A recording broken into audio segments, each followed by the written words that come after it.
It's Blake's Buzz Live.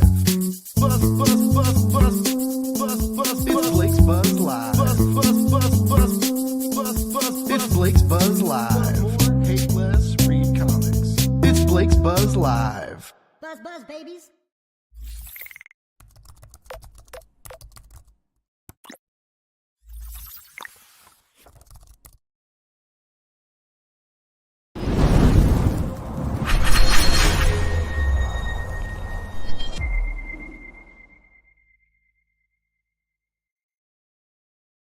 What's up, you motherfucking nerds? It's been a hot minute. It's been a slow winter. I took some days off. I hope you missed me because I missed you guys. I really did. The first week, I was like, ooh, it's kind of nice not doing a bunch of shows every night and just kind of like, getting off work and chilling.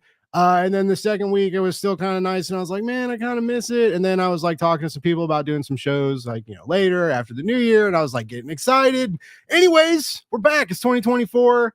I'm excited for this year. I'm excited for us, Metal Ninja, indie comics in general. I think this is going to be a really cool year for a lot of people. And on that note, this guest I'm bringing in is a testament to that theory I'm putting out here. A lot of you may know him from his very, very awesome and intriguing and absolutely hilarious wine and comics pairing show on YouTube. He's a champion of indie comics. He's a really smart dude. He's really funny. He's really well put together. I'm just going to talk nice about him and not bring him out here. I'm just going to keep saying nice stuff. I'm just going to leave him in the back room and let him fawn, grease him up. No, I'm kidding. Dave Baxter is in the house, ladies and gentlemen, here to talk about his new Kickstarter campaign. I'm on Blake's Buzz Live. Oh my God. With a comic project. Oh my God. Mom, I made it. Mom, the meatloaf. What does she do? I am doing something with my life. Yeah, we are. Moms, damn it.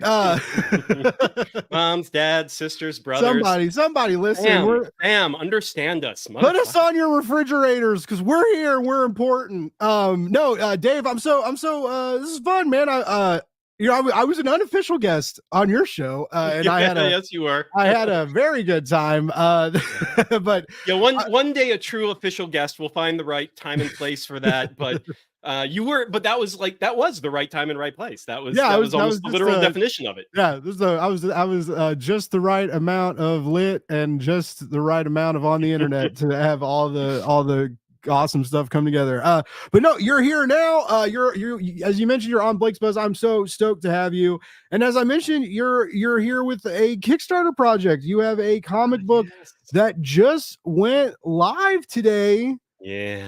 I mean, I guess I'm so excited. There's never a better segue to get to topics of the Antichrist, right? But tell us, Dave. Tell us about the Antichrist and this wonderful comic. I will. Okay, there's so much to say. So if I blather on too much, just cut in at any given time. But this comic is called Armageddonquest. You can see it in my handle here on Blake's Buzz, where it says Armageddonquest.com. That'll take you directly to the Kickstarter. And Armageddonquest is actually an old classic black and white indie 80s comic from the 1980s. This creator, Ronald Russell Roach, or 3R, as he's very colloquially known because of that name, he drew this comic. Well, he's worked on this comic for over 20 years to create the entire thing. It started, he did hundreds of pages of preliminary comics where he introduced different characters that would later become characters in Armageddonquest. He wrote the entire thing as a prose novel and finished the fucking thing. And then decided, because he was an illustrator as well, and he had done these other comics, and he's like, I think I'm good enough. I'm going to adapt this whole thing into a comic. The entire story, it is the story of the Antichrist. It's the coming of age story of the Antichrist from childhood all the way to the day of Armageddon. But he's a reluctant Antichrist. He doesn't want to end the world. He doesn't want to hurt anyone. He's kind of just this nice kid. There's a plot point behind that of how the Antichrist came to be a nice kid. You got to read the comic to find that out. But the world wants him to be the fucking Antichrist. That's what he's supposed to be. And so it's a really fun, wild romp. This is black and white 80s comics. like Eastman and Laird's Yeah. TMNT, Stan Sakai's early Usagi Yojimbo, other comics from that era that people like, the Air Cell comics of that era, or the trying to think of some other like really there's a comic called Ultra Klutz from that era that was like this Ultraman riff that then became this ongoing kind of true blue epic. The 80s black and white comics were crazy. It was such an awesome time for indie comics at that time, especially that underground world.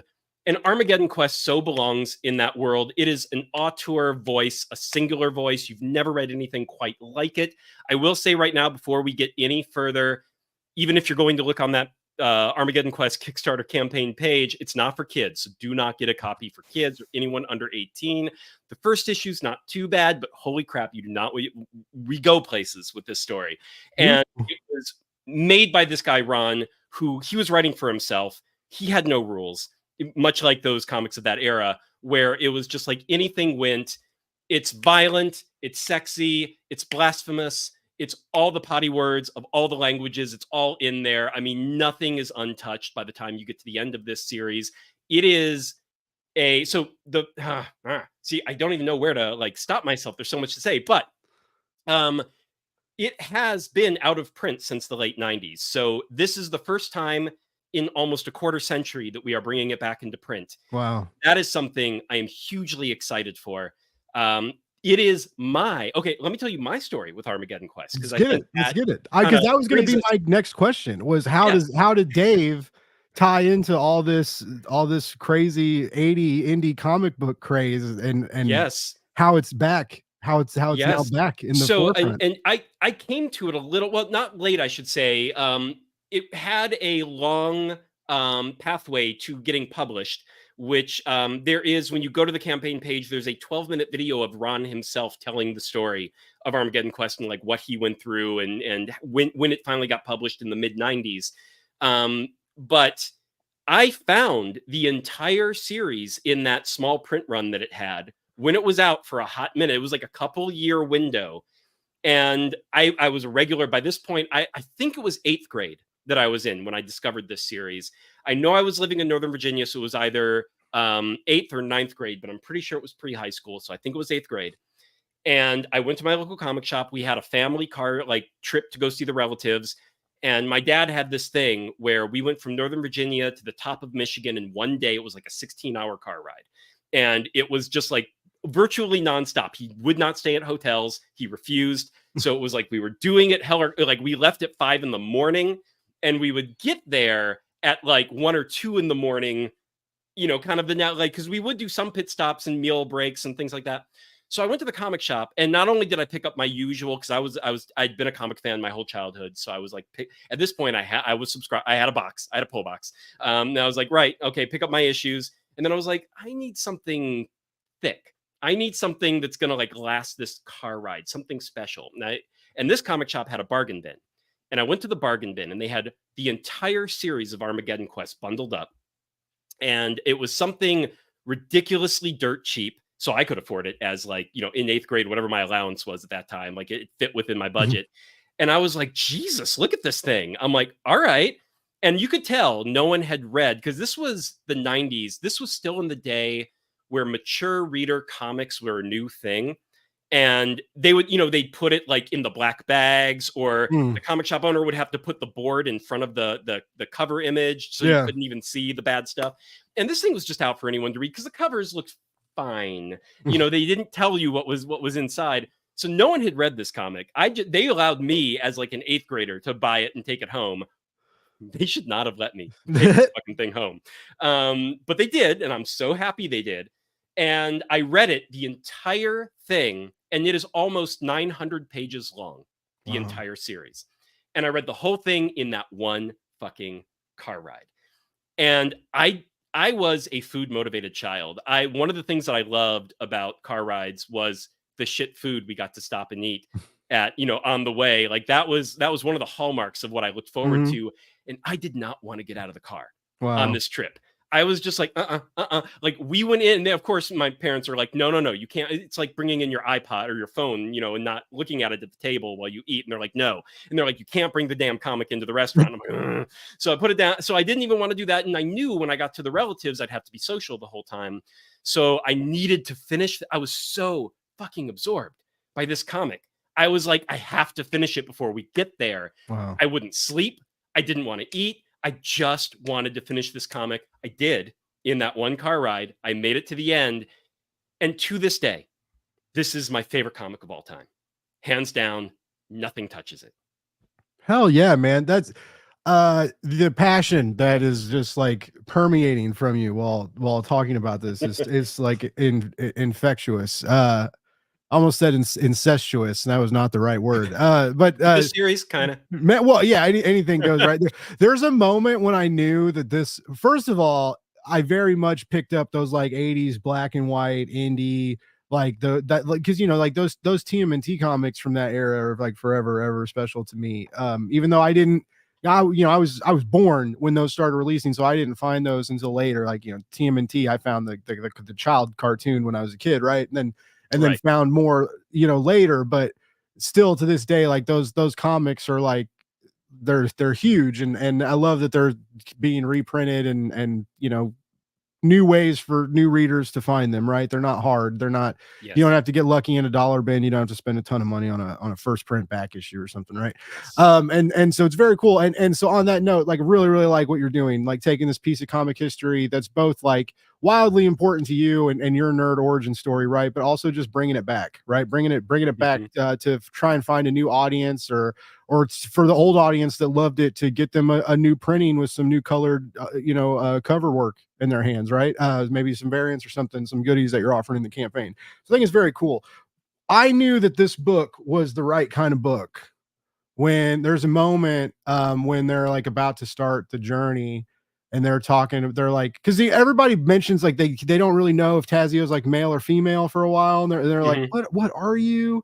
And then they're kind of this like conversations like continuing, and they're like, is lust going to be a problem in our travels? Like, what is this? And they're like trying to figure out more about him. And then like Tazio gets naked, and you find out he's androgynous. And what's the word, Bo? He's like, I'm packing light, and I've died. I was like, oh my God, this like that humor, that beat, that transition, that image, like I could not believe that like that hit like a new age, like a new age zine, a new indie issue, right? A new, like it reads current. It doesn't read like it's going on 40 years old, 50 years old. Like it's crazy. Oh my God, that's crazy. We're old, Dave. But like it's I was like, okay, like yeah, this book gets it, and it gets what it is, and it gets what it's trying to be. And it's unafraid in how it chooses to tell its message. And I really love books like that, creators like that who are like, they just don't care. They're like, I have a story to tell. I'm going to tell it. Right.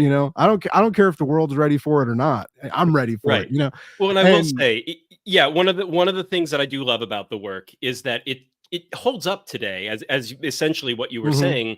And a little bit more than that, like one of the things that drew me to it when I was reading it in the first place was that it didn't have boundaries, really. It was just like all the normal walls that you have with especially for the time, but even nowadays, like it's like, what kind of story are you? And this story is like whatever the fuck I feel like on whatever we're on, whatever page we're on. Like if you think the first issue was maybe a little like, oh, this is a little ahead of its time, that's cool.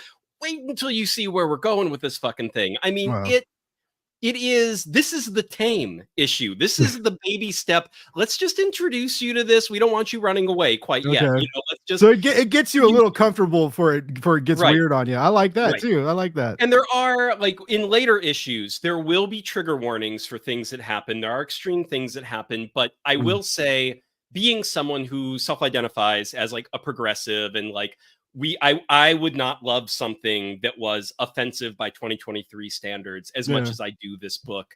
And so, yes, there are things that, like, if you don't want to go there, I'll give you that trigger warning so you don't have to go there, because that's very important. Nice. But it handles it well and treats it in a way that I believe people who care about these things in 2023 will appreciate. even although there will be, of course, some people that just like, yeah, but I still don't want to go there, and that's Yeah. 100% fair. Yeah. Yeah. No, I mean, yeah, it's that's how everything is. But again, a testament to, kind of it's timelessness, right? If it's choosing to like, not walk on eggshells, but still like carefully tread those areas, right? Hmm. And the fact that it's like here now in 2024, where a lot of us as creatives are still trying to do the same thing with, to be like creative and edgy, but not being an edge lord, right? To not Hmm. be, Hmm. to like have that not be your brand. And it is it's a tricky battle. And so yeah, to have someone doing that like in the 80s when so many people were hesitant to even broach many simpler topics that we don't really bat our eyes at anymore these days, right? But yeah, Right. so cool to see that conversation building so many years ago. And again, amazing that you're giving that conversation a new light to get its voice Right. into the ears of new people. It's a shame that it was as cult as it was at the time, because there are, we have certain things like the publishers who published it were probably as in love with it as I was. One of the publishers, we have a pull quote from him on the campaign page, Rob Haran from Sirius, and Mm. he like, he goes to town with like, he's just like, this is like, it blew him away, it blew his mind, just like it did mine. We have a quote from Scott McCloud of all people, who were just Yeah, like, what the this. fuck, man? And Yes. then and then you drop one from Josh Dissart later Right, on, and like he's writing a new, and the fun thing of Josh Dessart, I will say that this is my favorite story of his. So I introduced him to AQ like over a decade ago, and I are you gave guys like him, buddies? Do you know each other? yeah, Or? we both live in LA, so yeah, we've been hanging out for this was when he was just like this was pre-Valiant, pre-Bad Idea. I think he had done Unknown Soldier. He might have been on Swamp Thing at the time, something like that. He was right in that era of Oh, his so career. He had done early Violent days. Okay. Messiah Image for sure. Okay. But yeah, we were in LA. We had crossed paths.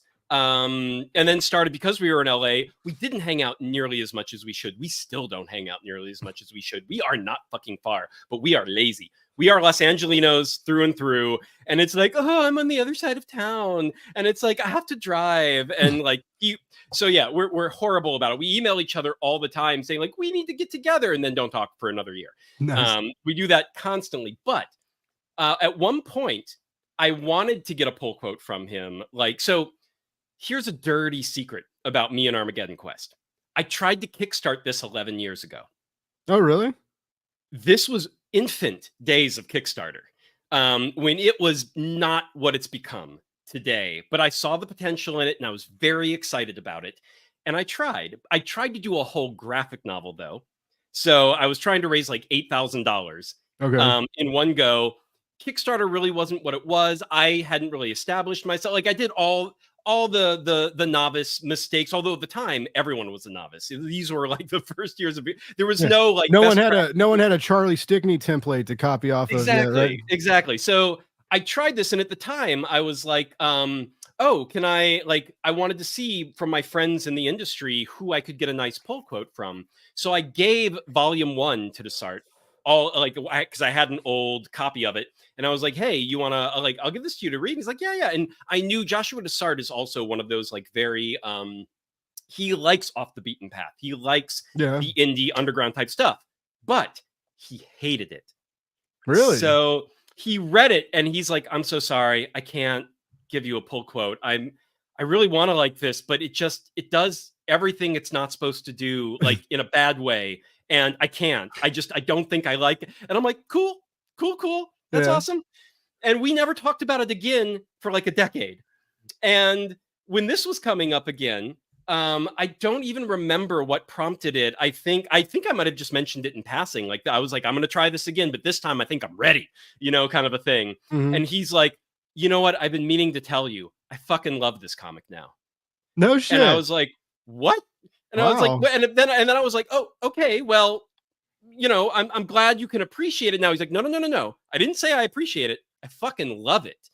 And that blew me away. But it's kind of perfect for a comic like this because of how not, it's similar to a lot of like bits and pieces of it are similar to other comics, but it isn't really like. And especially, I know you've only read the first the first issue, essentially the first chapter, which is not like the first graphic novel, just the first chapter within the first graphic novel.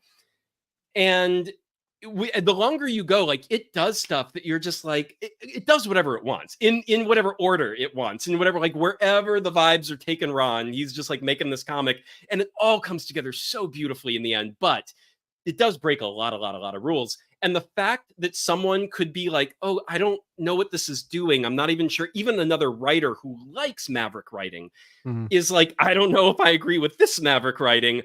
But then it just sat in his brain and he kept revisiting it. I'm assuming now he's read the whole thing and he's just like, yes. And so I was like, well, that's really cool. And I no longer remember if it was my idea or if he even was like, if you need a pull quote or something. And I think he offered a pull quote now. And I was like, well, I was already thinking about, we needed a new intro for the book. And he's like, 100%, I'm in, whatever you want. And I was like, shit, okay, well, here we are. That's cool, man. That's very cool. I definitely noticed the kind of star power on your Kickstarter page. I was like, wow, like, and I know, like, you have a background. Did you used to, were you a literary agent, or did you work for a literary agency, or like? I was a literary agent. You've bounced around this field in wearing different shoes, right? Like, yes. Like. So my story, essentially, in as broad of strokes as I can do, because I don't want to get too in the weeds on this, but then again, these types of shows, that's kind of what we do this for. To get what the fuck? What do we do this for, Dave? That's a different path to travel down. So for me, I basically I wanted to be an actor. That was like my big dream when I was younger. I got my theater degree in college, my Bachelor of the Arts, and I did musical theater and live theater professionally for years. Oh, wow. And that was, but I hated the lifestyle. I loved the work, hated the lifestyle. And as an actor, especially when you're first coming up in the world, you don't have any creative voice in anything. You are like that pawn on the chessboard. You're just like, stand there, say it not like that, say it like that. Yeah. But that sounds really awkward. Don't question it. Just do it anyways. Perfect. We got it. That was terrible. No, it wasn't. Trust us. How am I supposed to fucking trust you? One of those things. And like, it's your face, but they get to. So after years of that, I was like, do I really want to be doing this with my life? And I decided I was like mid-20, like 24, 25. I was like, if I'm going to switch gears, let's do it now, not when I'm in my 30s, 40s, whatever. That'll be way harder. And I did. That's true. Yeah. Current life path. I can't agree. Exactly. Now, should have done all this shit earlier. Right. Now, that is not to say I didn't continue to change life paths like constantly, which is my problem. But at the time, I was so focused on acting. I think I was fairly good at it. I loved doing it. I just hated. I was like, something with more creative control. So that kind of led me to more of the behind the scenes stuff. I was like, I think director, producer, blah, blah, blah. No fucking idea how to become those things. But I was like, let's start veering that direction and find out what we can do. So what I fell into weirdly was actually comic book editorial. And I did work when I first moved to LA. I worked for a group called Space Dog Entertainment, which was a comic book production company, quote unquote, is what they called themselves. This is eventually what Creator imprints at Image kind of would become later. Like Silverline they're not the publisher, but they are creating the book. You know what I mean? Okay. So we were one of those, and it was all funded by, Space Dog Entertainment had its issue, but it did publish books through Top Cow. It published books through, at the time, Ape Entertainment. They were around during that time. And we were my problem there is, so I met a lot of creators that way, and like that was my beginning of sort of like meeting comic creators. I worked as an assistant editor at Space Dog Entertainment. I met a lot of the same creators that I'm still friends with on Facebook and whatnot then, and worked with them on these different books, artists, writers, you name it. And the problem with Space Dog, though, was and Space Dog is long gone, so I have no problem saying this now, but it was essentially vanity project for the financer president of the company. So when I got in there and finally got into the weeds of it, I realized we would hire all these amazing writers and they would ghostwrite under his name. Oh. And they got paid okay, but they didn't get credit for writing these books. It was all him that got the credit, and none of them were written by him. So I was like, no, okay, well, this is getting me started. So much for that creative freedom I was searching for. Exactly.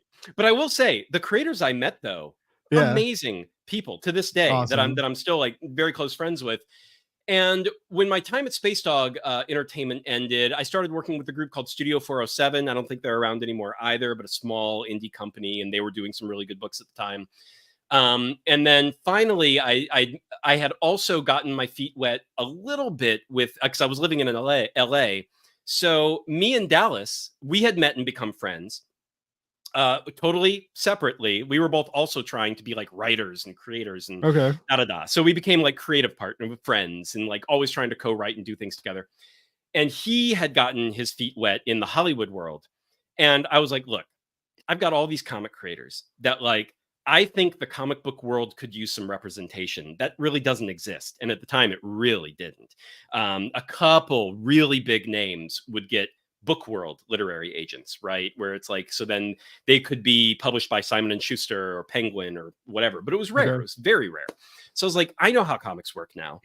I know all these creators. I asked them, I got like 10 creators to be like, if we started this and just took like that normal literary agent 10% of whatever deals we could make for you, would you sign with us? They all said yes. We created a literary agency, and being kind of stupid about how Hollywood worked, which actually worked in our favor, we were like, well, we want to do film and TV rights too. So who out there represents film and TV rights? So I went to a couple websites of graphic novelists that had film and TV deals, found out who their film and TV right agents in Hollywood were, and I cold called them. That should not have worked. That is like, this was like 2008-ish. So this was like the first Iron Man movie had just dropped. Okay. Everyone was crazy about comics all of a sudden, out of nowhere in film and TV. So I like cold called them and was just like, hey, we have all these comic creators. We're looking for someone to help us do film and TV rights. And they brought us in for a meeting. And like the next week, we had a co-agenting deal with them where they co-represented the film and TV rights for us at ICM, which is one of the three biggest agencies in Hollywood, which is insane. And so we did this for like 5 years running, where it was my job for a long, long time.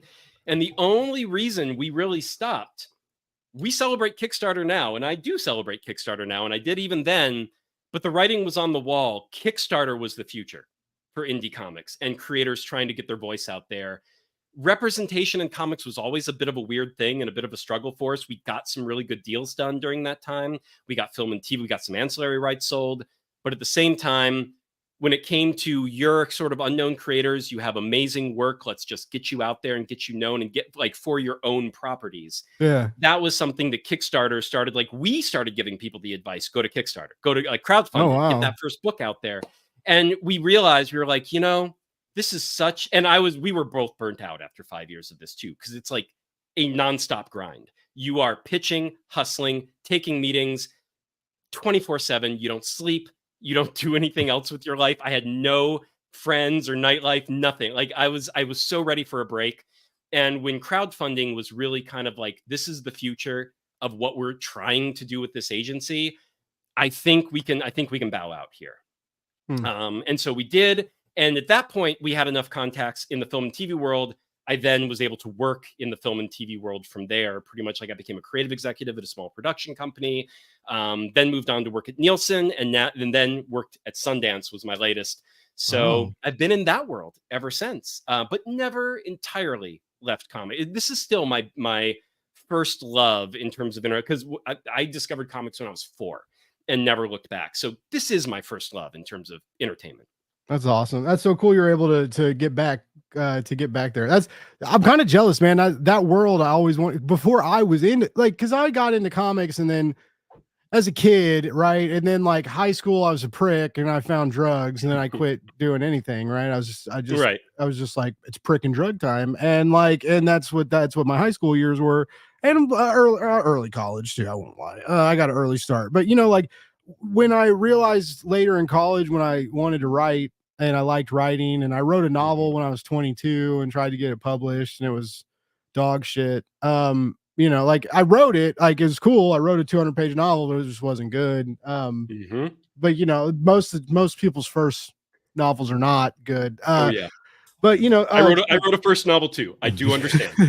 Mine was 1,400 pages. Jesus Christ! No, yeah, mine was like a. And then I was like, I don't know what I'm doing. This is stupid. Mine was like a 220, dude. I remember, and I still have not experienced really anything like this. I remember, like in like a week's time, writing about like over 100 pages in a week, like staying up, like Wow. no deadline. Yeah, I never did right? that. No deadline, just like I had stories, I had conversation ideas, I had this stuff was like it needed to get out of me. Like it was burning to get out. And I would write all night and like sleep all day, right? It was like it was early, it was bachelor, my BA time. I was a tutor at the writing center. I was selling weed, you know, so I didn't I could very much like really adjust my schedule and just hit the keys, right? And I didn't have to like worry about many responsibilities. And so yeah, so I cranked out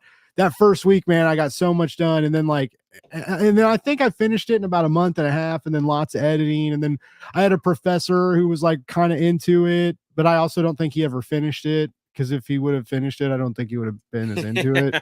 You know,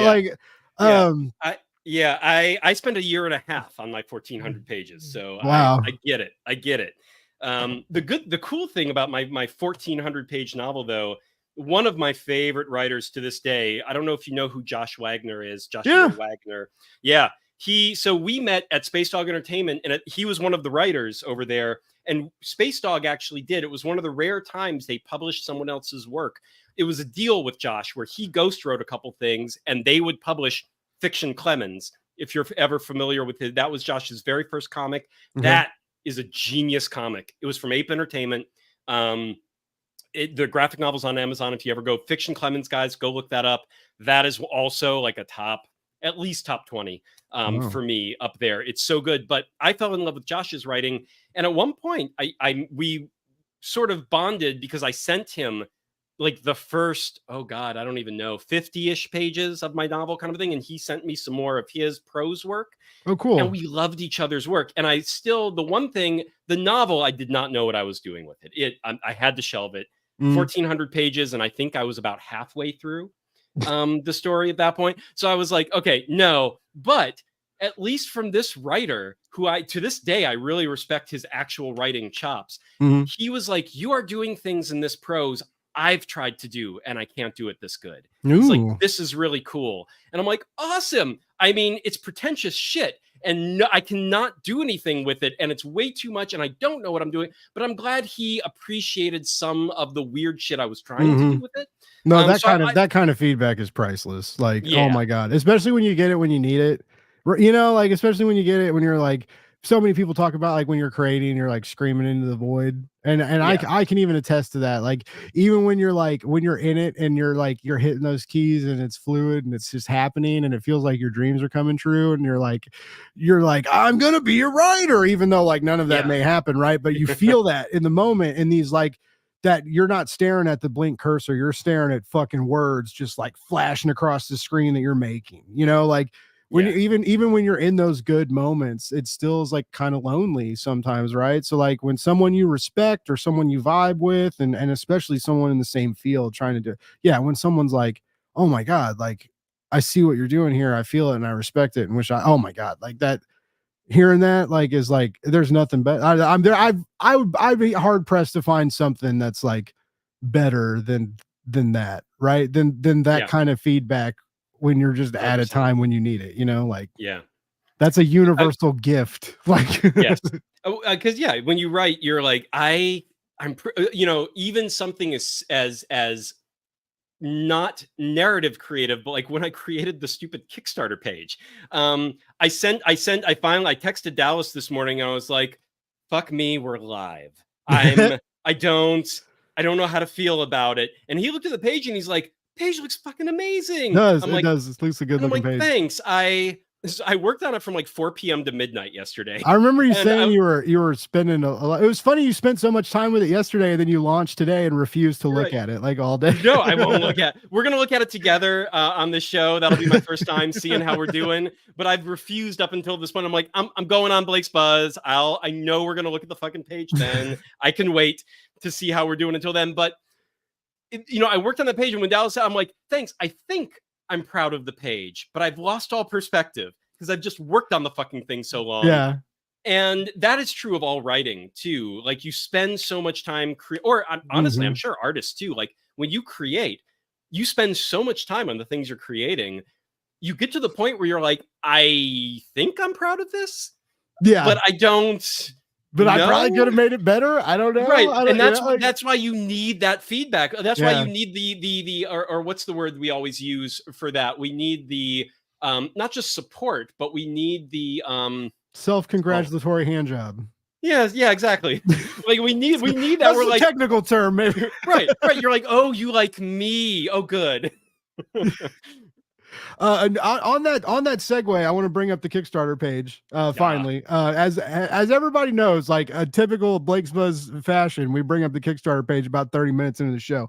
But real quick, the chat, we've got a couple comments that also in typical Blake's Buzz fashion, I have totally ignored. Hey, I haven't done a show in a couple weeks, but everything's the same, baby. John Westhoff, back when you were talking about the Antichrist, he said it was exactly like me because everybody knows I am the grifter and I am the Antichrist. Hey, if I could be half as cool as Tazio and look as good naked, I'd be okay. I would miss my cock, but you know what? We could work with it. We'll figure something out. Maybe. I don't know. Maybe the magical powers and unlimited potential, maybe that cancels out the need for a phallus appendage. I don't know. I've never been there. It's just I'm just a regular streamer. I don't know about that life. Anyways, yeah, John has the highest respect for me. You can always tell.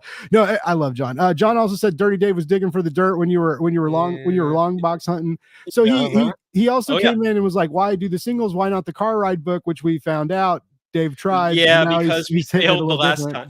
And I want to build an audience. I think that is the key thing. Is the point of this isn't just to have a book. It's possible I could have funded a graphic novel, but it's like I want to take the time to do issue 1, 2, 3, 4, 5, because then we're going to build that audience, and I want people numbers on this book. Yeah, I not want just people money to read numbers. it, and that's the passion here. Nice, man.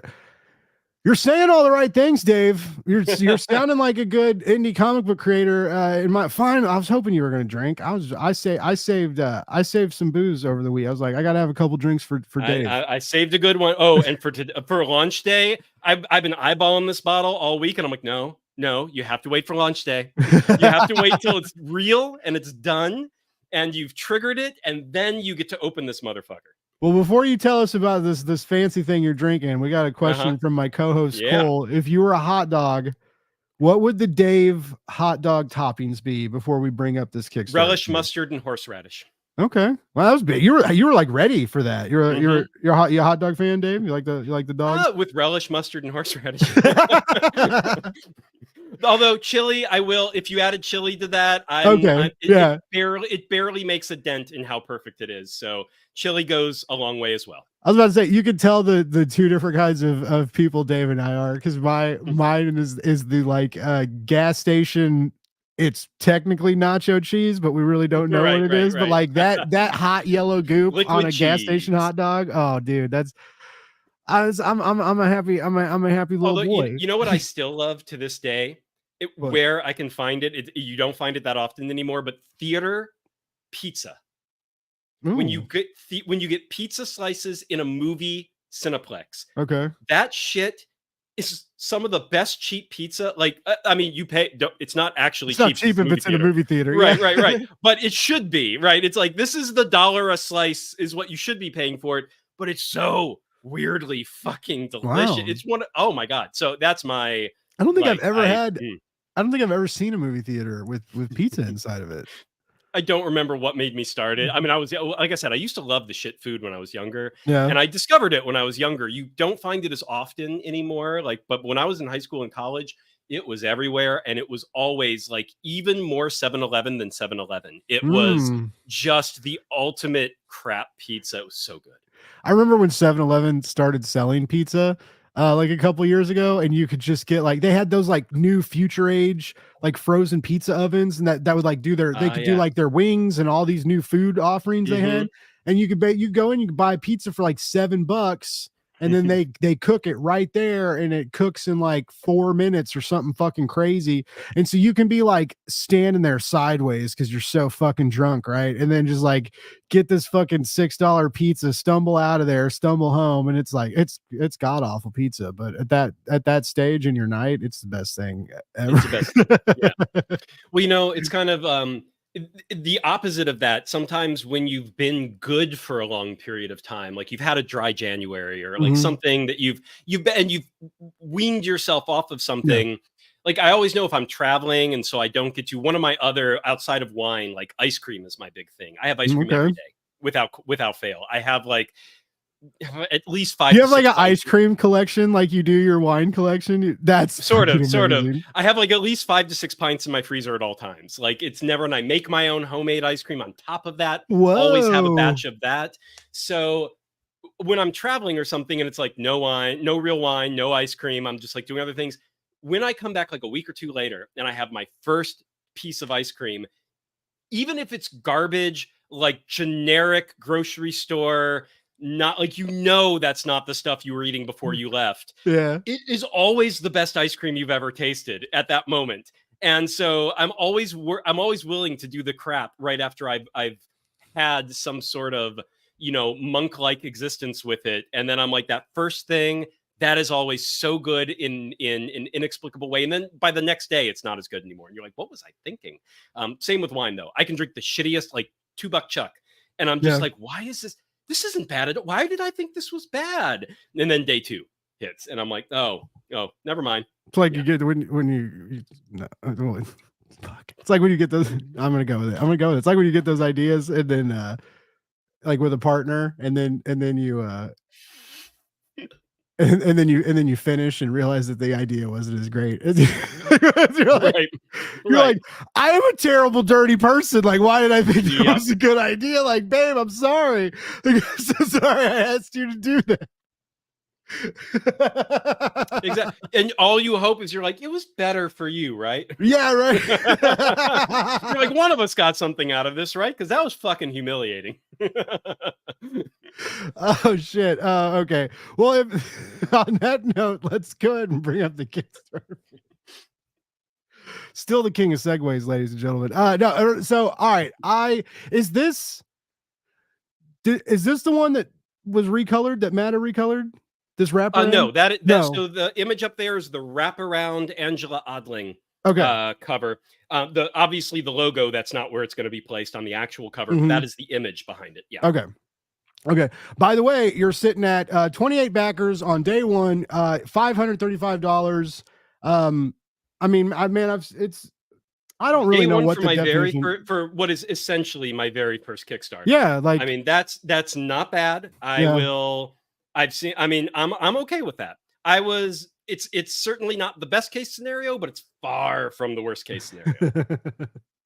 By the way, I like I think all your graphics are smart. I like how you like showed these prices and then we're like, just kidding, it's cheaper. Like I like this.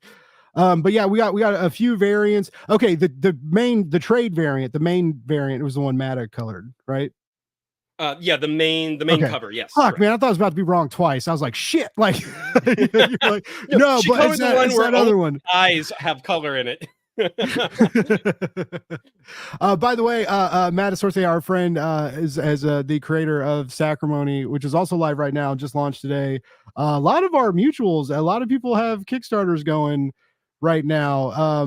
There's some really cool some really cool projects to follow. So like, make sure you follow Dave, and at the end of the interview, like, we'll make sure you know where to follow. You all know where to follow me, but we'll make sure you know where to keep track of Dave and stuff. But like, Dave's real good about sharing really cool campaigns. He's got an awesome show, which we'll shout out, make sure you know about later, to make sure you know where to find it and watch it. But like me, he does really great interviews with indie creators.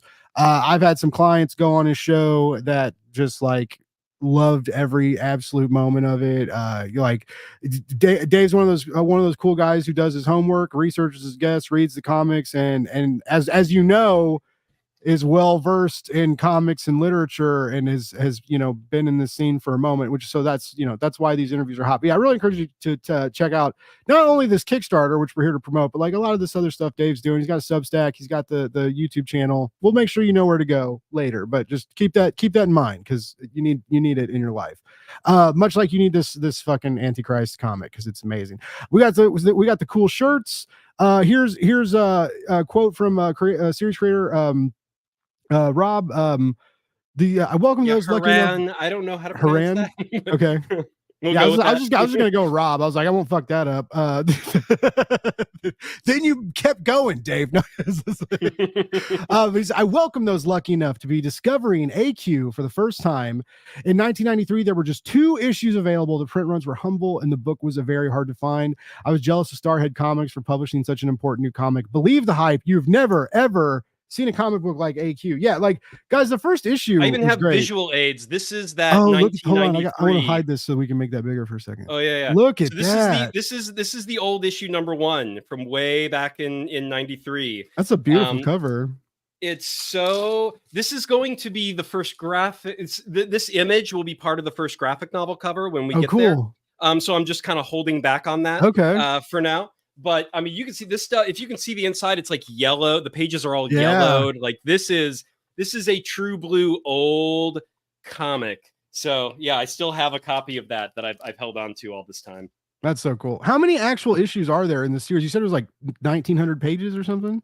900, okay. 1,900. Thank God. Okay. 20 issues. Okay.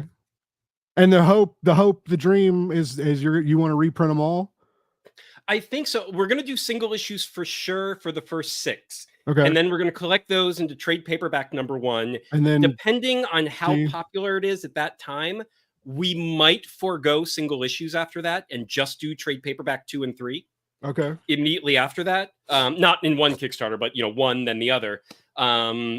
Or we will we'll keep going with the single issues. And that's still, I mean, I one of the things that is fun about that, as much work as it is making new covers, there are illustrated short stories, mini comics that have never been seen before. We've got all those coming up that have never been published.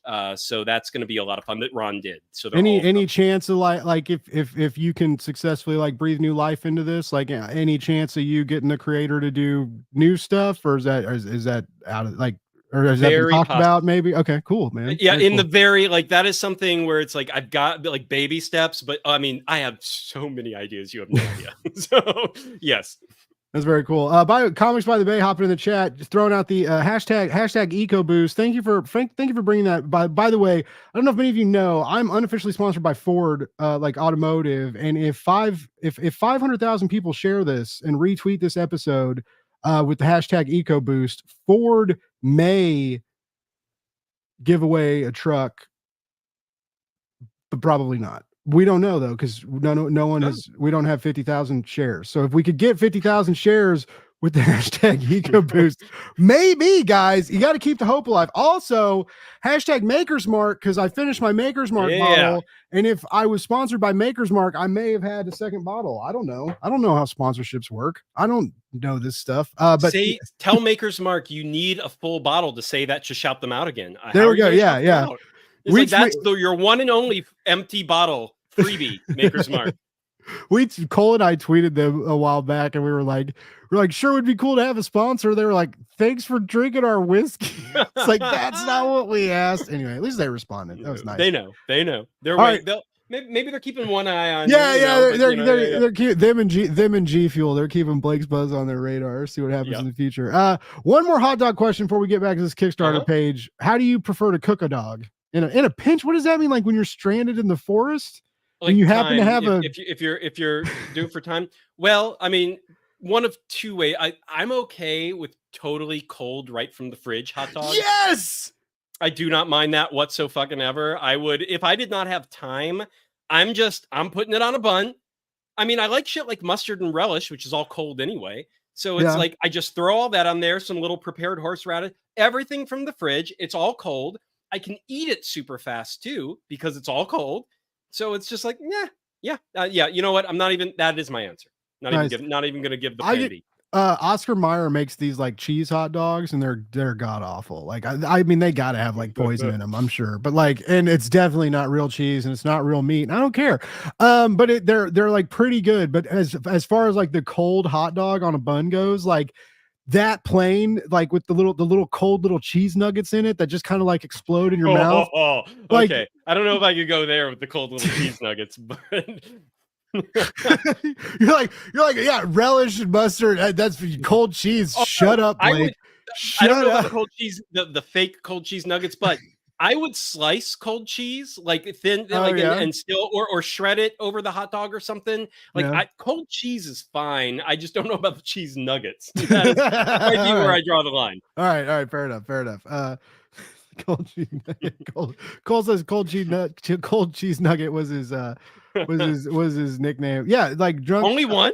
Yeah, only one. A good level of drunk is a cold dog. Yeah, Cole's like don't badmouth the cheese dog. Cold, yeah, a pan fried dog. When I pan fry my dogs, I cut them down the middle though, and like flatten them out, and then sometimes I'll take like a Pyrex Tupperware thing and set it on top, so you really get that. You really get that char on your dog. All right, does everyone in the chat and us here fried bologna? Are we fried bologna people? Are we best fucking friends now, Dave? I think we are. Yeah. I was raised on fried. My grandmother, God rest her soul, would be like, Blake, you're fucking fat. Would you like another fried bologna and cheese sandwich? I'd be like, yes, my grandmother Grandma. would be like, do you want fried bologna? And I'll butter the bread before I toast it on both sides. Yeah. And I'm like, yes. Dude, I love fried. If you have bologna, all beef bologna is so fucking expensive. We were at the grocery store. It's like almost $16 a pound right now for all beef bologna. Like, it's so like it's good. Like it's all beef and it's from the deli, but it's still fucking bologna. Like it's so expensive. It's crazy. Anyway, but yeah, I love fried. Still to this day. I like it real thick cut. So like I go to the deli and I'm like, it's better that way. No, 100%. You cut me like a fucking hamburger patty off that log, baby. I've seen people smoke. You want to bologna. like Canadian ham fried bologna style. Yes. Kind of a thing. Yeah. Like a whole baked ham of bologna just for me. But yeah, I love fried bologna so much. Yes. Which is what, so like the pan fried dog back. I don't know if you guys remember, we're here to talk about the Antichrist in this comic book. But you know what? If you guys get this visually, you could. Yeah, that is the main cover. That is just to give everyone a couple shout outs because I should. I might even go back and edit the page to give them better shout outs than I currently. I realized that Nata, I kind of give her a footnote on this thing, and I'm like, I need to shout her out better than that. So the colors, this is original line art. The cover, the image itself is from 1984 by Ron himself. And Mata did brand new colors all over the whole thing and did a couple of touch-ups to turn it into a cover and to color it because it wasn't quite cover sized. So she extended the image and drew to extend the image and did little fine touches here and there, like at the bottom and top to like extend the sky, extend the grasses, and it looks flawless. Wow. It's amazing. That's so cool. Isn't that cool? So she did that and colored it. And then the brand new logo up top, that Armageddonquest Book 1 logo, is also by Reed Hinckley Barnes, who is probably a friend of, or at least we know who he is, letterer and now a Kickstarter comic creator in his own right as of the last couple of months. And he designed that brand new logo for us, which I'm so thrilled with. No, I love the logo and the tail. It's so good. I do too. Yeah. The tail too, only because like I recently finished Dragon Ball, like reading the manga. Yeah. And like, and since you've been, and Dave and I are in a couple Discords together. And so Dave's been like we knew this was coming, and Dave's like sneaked some stuff behind the scenes to some friends and stuff. And so like I've seen the logo and the cover treatments a while back, and I had just finished, and so like when I saw like the tail, and I was like I don't know, and still I keep thinking like Goku Antichrist, and That's cool. don't think about it. That it's so much more than Goku Antichrist, though. But it's Yeah. funny. Like the tail makes me think of Saiyans. But anyway, I love the logo. I'm a huge fan of Mata's artwork. You know, and she's a friend and a client or stellar artist. So yeah, it's very cool. She is doing more. It's very exciting seeing her on other campaigns, doing some color work, some cover work, doing some work for people, because like I love Sacrimony, and I know she loves Sacrimony too. You gotta, right? But I think it's good for her to start working with, especially like mutuals that are like, oh my god, we love your stuff, like will you do a cover for me, right? You know, and it's like she's starting to get experiences like that, and so it's really cool seeing her artwork pop up in new places, and I'm excited. I'm hoping she has a good 2024 too. As with all, I think I said, I think 2024 is gonna be good for indie comics, and especially if January is even like a little sneak peek to it. Like I mentioned, like we got some really talented friends, and lots of them have really cool campaigns going on right now, and this is one of them. And I've talked to Dave a little bit, you know, like off the record, and you know, if this goes well, like, you know, Dave has other ideas, and of like, you know, to bring back a lot of these like little historical More comic book old indie comics. nuggets, like yeah, like get them back, and get them with, you know, new eyes and new audiences, and Yes. I like this idea of like of doing this on Kickstarter. Now I have a question. I have like a legitimate question for once. I know everybody's fucking shocked probably, but like, how do you get the rights for, how do you go from like, I love this comic to I cut a deal with the creator to like republish his work? You know, obviously you're an infectious person. Like when you get excited about something, it's very easy for other people around you to get excited. I think that's why you're a great host. Yes, sometimes obnoxiously so, but yes. But like, I mean, dude, I know all about being obnoxious, but like, you know, it's like we get away with it because they're like, oh, they're passionate. You know, yeah, I'm right. Passionate. I'm annoyingly passionate. But you know, like, yeah, but how do you go from like, I love this comic, it means so much to me, to successfully pitching the creator to like, hey, let's reprint this and try and put it like. So a very similar story to how I got Joshua Dessart to do the intro for this comic, where it is just like all this water time under the bridge. It was not a single, I didn't befriend Ron with this intent originally. One of the things I left out of my little bio before is that I wrote for a couple comic book sites back in the day as well. And I wrote for Broken Frontier for a couple of years, if you're familiar with the Broken Frontier website. And I think I wrote a piece for them, and I wrote this review because I was like, God damn it, no one knows about this comic. So I wrote this beautiful review, which Ron found and was just like, and then he wrote me and was just like, this was great. I was like, I haven't heard anyone talk about this comic in a long time. I'm so thrilled. And we just kept up this like pen pal relationship for, oh God, it's probably going on like 20 years now. Wow, that we've been doing this. And he was someone we represented at the literary agency as well. We tried. We tried really hard. We really wanted something to happen with this book, but it's a quirky book. And at the time, no one wanted to take a black and white book. No one wanted to do the cost of coloring it, right? So there were so many barriers to entry for this book. But overall, this time, I want to find new people to read it, and anything I can do to do that.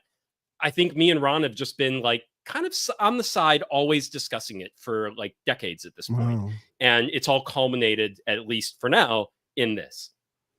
That's exciting, dude. I just think this is a really cool project. I'm really excited for you. And I think it's, you know, it's, you have these outlets. You've given so many indie creators a voice through your channel, and like lifted them up, like through your Substack and like, you know, your social media, you know, endeavors and stuff. And you know, it's, I hope everybody comes together and rallies behind you, bud, because I think this, like I said, I think this is a cool project, and I want I want this to be successful for you because I would love to see the finished comic, right? And but Right. I want this to keep going, man. I want to, Yeah. I would love to see more of these releases.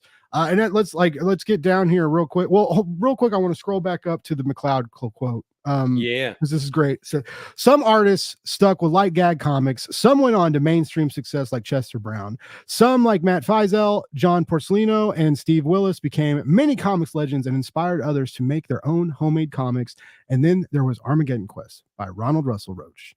I really enjoyed Ron Roach's Crazy, a wonderful comic when it came out, but I never expected to see it again. This Kickstarter is a worthwhile project from Scott McCloud, who taught all of us how to understand comics better and more efficiently, and taught the world how to understand comics better and more efficiently. And Scott McCloud is one of the reasons that there's less and less people every day being like, well, it's not real literature, they're not real books, not, like Scott McCloud is one of the main reasons why comic books are studied as literature, as pop culture, nuggets, like, that little historical nuggets for historians to unearth and think about culture differently. Like, Scott McCloud is one of the main reasons why comic books are lifted up in that endeavor today. And so, yeah, to have him be excited about this campaign is iconic.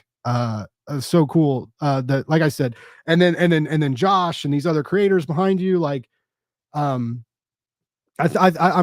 glad you're halfway to 1K on the first day, but like, honestly, I like, this should have. And I still do hope it'll blow. Like, Oh, it will. I mean, I think this one, because it's the first, it's gonna baby step all the way to the bitter final end. It's gonna make you sweat because it's your first one. Okay, I expected it. I'm stressed, but I'm still utterly you believe in it. Yeah, it's gonna happen. Yeah, I think I gotta earn my dues. I gotta take my lumps. We gotta get there. I can't be fucking Charlie McKelvey or whatever, like my first Kickstarter, where it's just like, I got 300 followers before we even launch, and we funded in 2 hours, and it's like, right, maybe a year or two from now. Let's see what happens. Maybe one day. But here's a lot. We've been talking about how gorgeous this comic is, and especially like fans of like we mentioned, like 80, like that 84, like really like gritty Eastman Laird on that newsprint style, and you're going out of your way to keep the paper feeling good, right? Like you're like, right. We're doing uncoated interior paper, so it's got that grit feeling to it. You can actually feel the texture of the ink, so that's going to be very cool. I like that a lot, and I love this art. It's very indicative of the time. It's very moody. It's very gritty, and the artist is also, the illustrator is very talented. Like, the line work is sublime. The black and white looks great.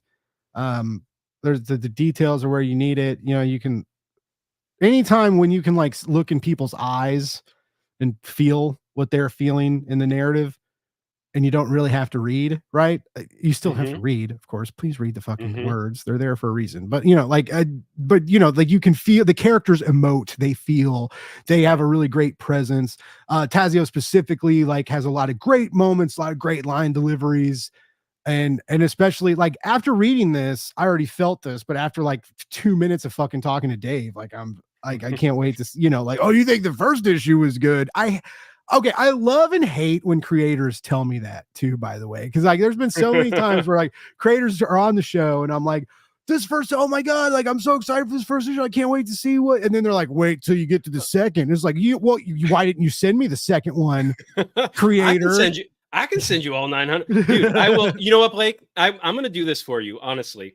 I'm sitting on, so I brought visual aids. You saw the old one issue that I just showed you on screen, right? Yeah. Show me big on screen one more time. All right, hold on. Okay. This is the entire series.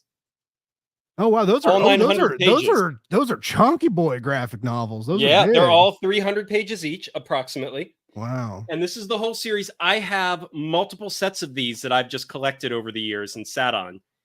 And I will send you a whole set. Oh my God, yes, please. I will read the shit out of it. Oh my God. Yes. Oh yeah. All 900 fucking pages. Yeah. Yeah, we took 2 weeks off. We're back getting free shit again, baby. Blake's Buzz is back. I need space in my apartment again. I got more issues coming in if we succeed. So, well, oh yeah, if you're about to get like boxes of fucking issues. Exactly. So I'm like, you know what? Everyone who has me on their show, you want us out of this shit? I gotta get rid of it. Let's get some. You're sending I've got to hold a few for me for a little while. But it's so funny. I'm such a nerd about this fucking series. I've collected, I'm probably sitting on at least 10 copies of each of those volumes, where it's like volume 1, 2, and 3. And this is the original 1990s t-shirt. Whoa. That came out. I found it on eBay a while back. One fucking t-shirt.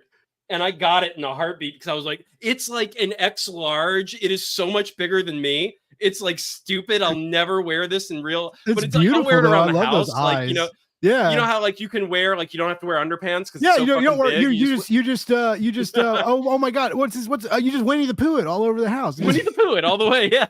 Except it will actually cover my whole bottom. Yeah, so it won't. Like, yeah. Oh, dude, that's no. I love his I guess they're they them maybe if it was just a he. No. Okay. He's very free love hippie era from the 60s 70s, like that's his kind of guy. Super like, you know, progressive and whatnot, but I think he's just him. He's married to has a wife in Copenhagen. He lives in Copenhagen, Denmark, by the way. Okay. Wait, no. He is an American citizen, but now he's a dual citizenship. The Antichrist, Tazio, not the real person. Not Ron. Yeah, no. So Tazio is originally, as a child, he's a he. Okay. The story gets to how he became what they call in the comic nega sex. But that is a journey. Gender fluidity and sex change is like a core part. Not just for Tazio either. He's not the only character. So it's an interesting, fascinating. No one was talking about that in the 80s, were they? Exactly. And I didn't have language for it in the 90s when I read this. So I'm not even sure if my brain really understood that was one of the coolest parts. I knew everything in this comic was shit I hadn't read before. And I was just like, what is this comic doing half the time? But it was his mentor, which you kind of get a little bit of in issue number 1, his sex and intelligence changes with the phases of the moon, and so he goes from man to mine. Intelligence, exactly. Anyway. Yeah, exactly. And hairiness and all that stuff. So it's like, yes, he was doing all this interesting stuff that like there was no lingo for in the 80s and the early 90s. Dude. So yeah, that's so cool. That's because it's like when you go back and reread Alan Moore. I still haven't finished Alan Moore's Swamp Thing, but like, because every time I do, like, this is what sucks about what I do is when I try and read a big run, I get into it and then I will stumble across a project or I'll get like some big guests and I got to set that down. And I got to start prepping or, I got to do stuff for clients or whatever. Right. So sometimes when these bigger runs, they get set aside. And then if they get set aside for too long a time, I'll be like, I'm going to start over again. And Alan Moore's run has cursed me with like, I keep starting it over and I keep finding new moments to love, but because I keep starting it over, I've yet to finish it. And then the last time I was like, I'm going to pick it up like where I left off. And then I did, and I had to go back and like look up something. And I was like, this is why I start over. But anyway, but when you're reading it, you're like, this feels like something that came out yesterday. This feels like, right. And it's like, it has like little textual and visual moments that like sing to me in the now.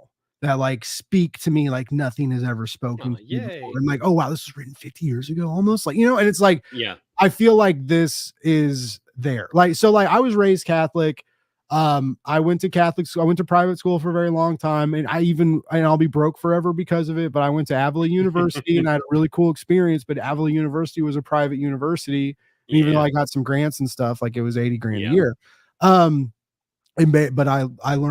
I think I learned more about writing there than I did in my time at grad school. Anyway, regardless, like I went to private school for a long time, and I'm a heathen now. I don't believe in shit. And my family are very fair weather Catholics, right? Like God is great when things are great. And I guess God has a reason when it's bad, right? Or whatever, like I live, those are those weird motherfuckers in my family. And then there's a lot of us that I don't think believe in God anymore, but I'm the only one with the fucking guts to like tell our religious family that I don't believe in that shit. And again, when I say that, like that's just me, but like, I know, and I've seen it. Like faith does great things for people, right? So like, I would never ever like if you were a religious person, Dave, I'd be like, yeah, it's not for me, but you're not a fucking idiot for believing in something, right?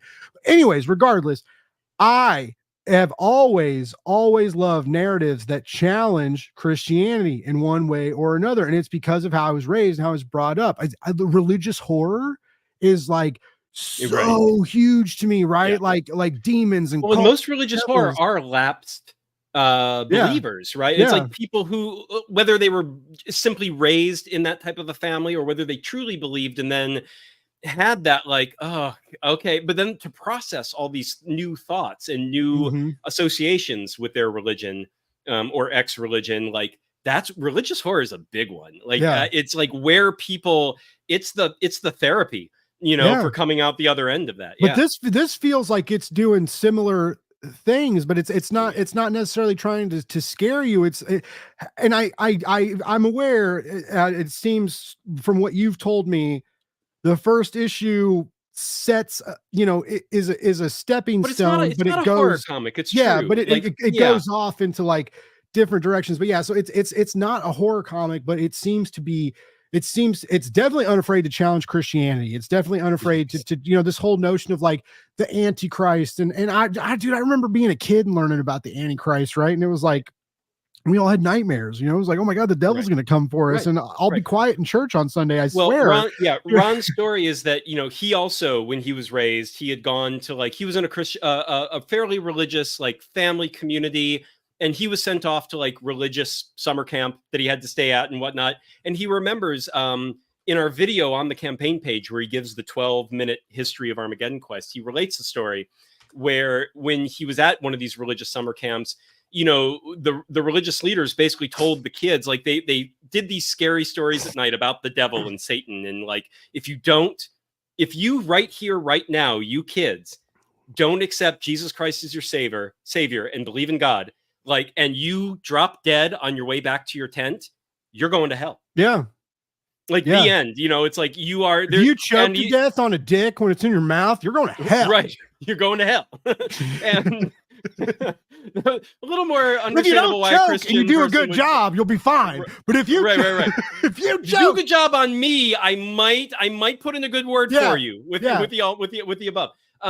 But he later, and like that night, he relates the story of like, he's like, oh yeah, I walked really carefully back to my tent that night. I didn't want to drop dead. And he's like, but just a little bit later, I realized what a shitty thing to tell kids. Yeah. And so that's where his falling out came from.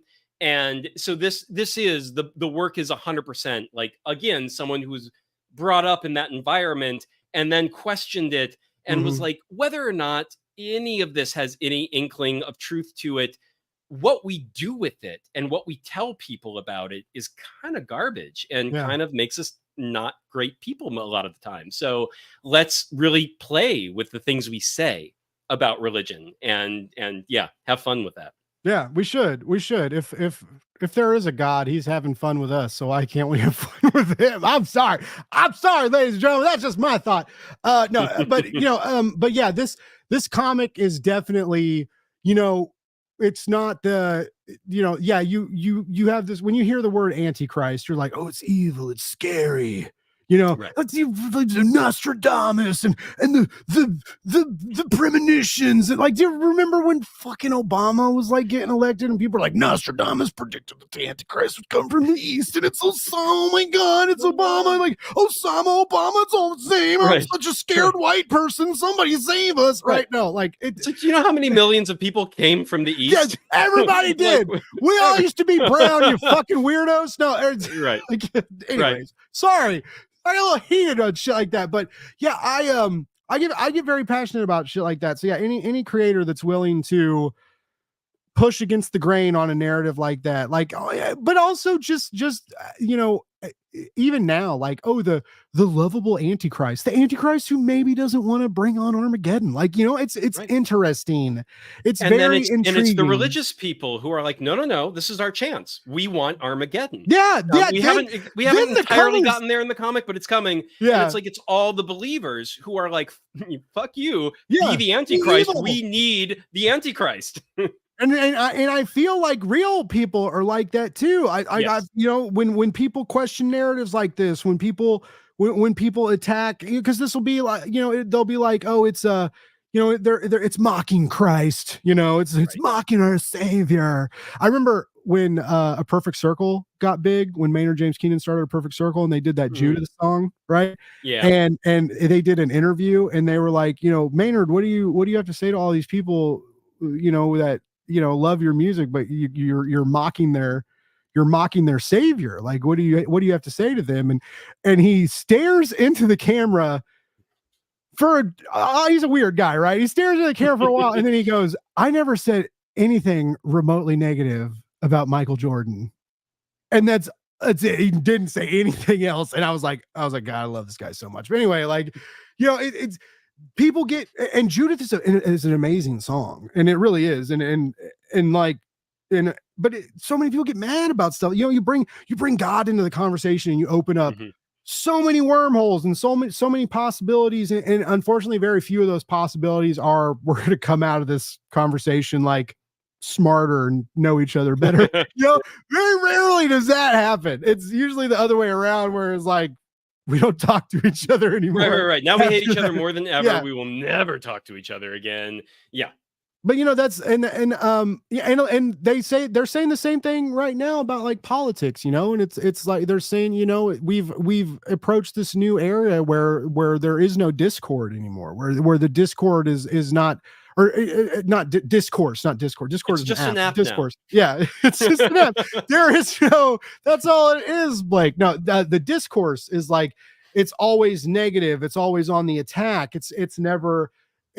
You're never like approaching each other Right. with like the You're not soft talking paws of anything a kitten through. making biscuits, right? It's like it's Right. fierce. It's you're on the offense all the time. And so Right. yeah, we've lost that. We seem to have lost that ability to have conversations like this. And very, very long-winded story short, I love it when creators do this, when they are like, you know, I'm gonna tell the conversation differently, and I'm gonna tell it through a Right. narrative, right? And that's Right. so much, you know, like that's so much harder to Yes. like make cool characters and a cool story that all goes into this image that builds this voice, that builds this narrative, that has this kind of underlying current that seeps into your ear canal while you're reading it, and then like flows through the crevices of your brain, and as you're in this fucking car Right. ride as a child, right? And Right. it slowly takes you over.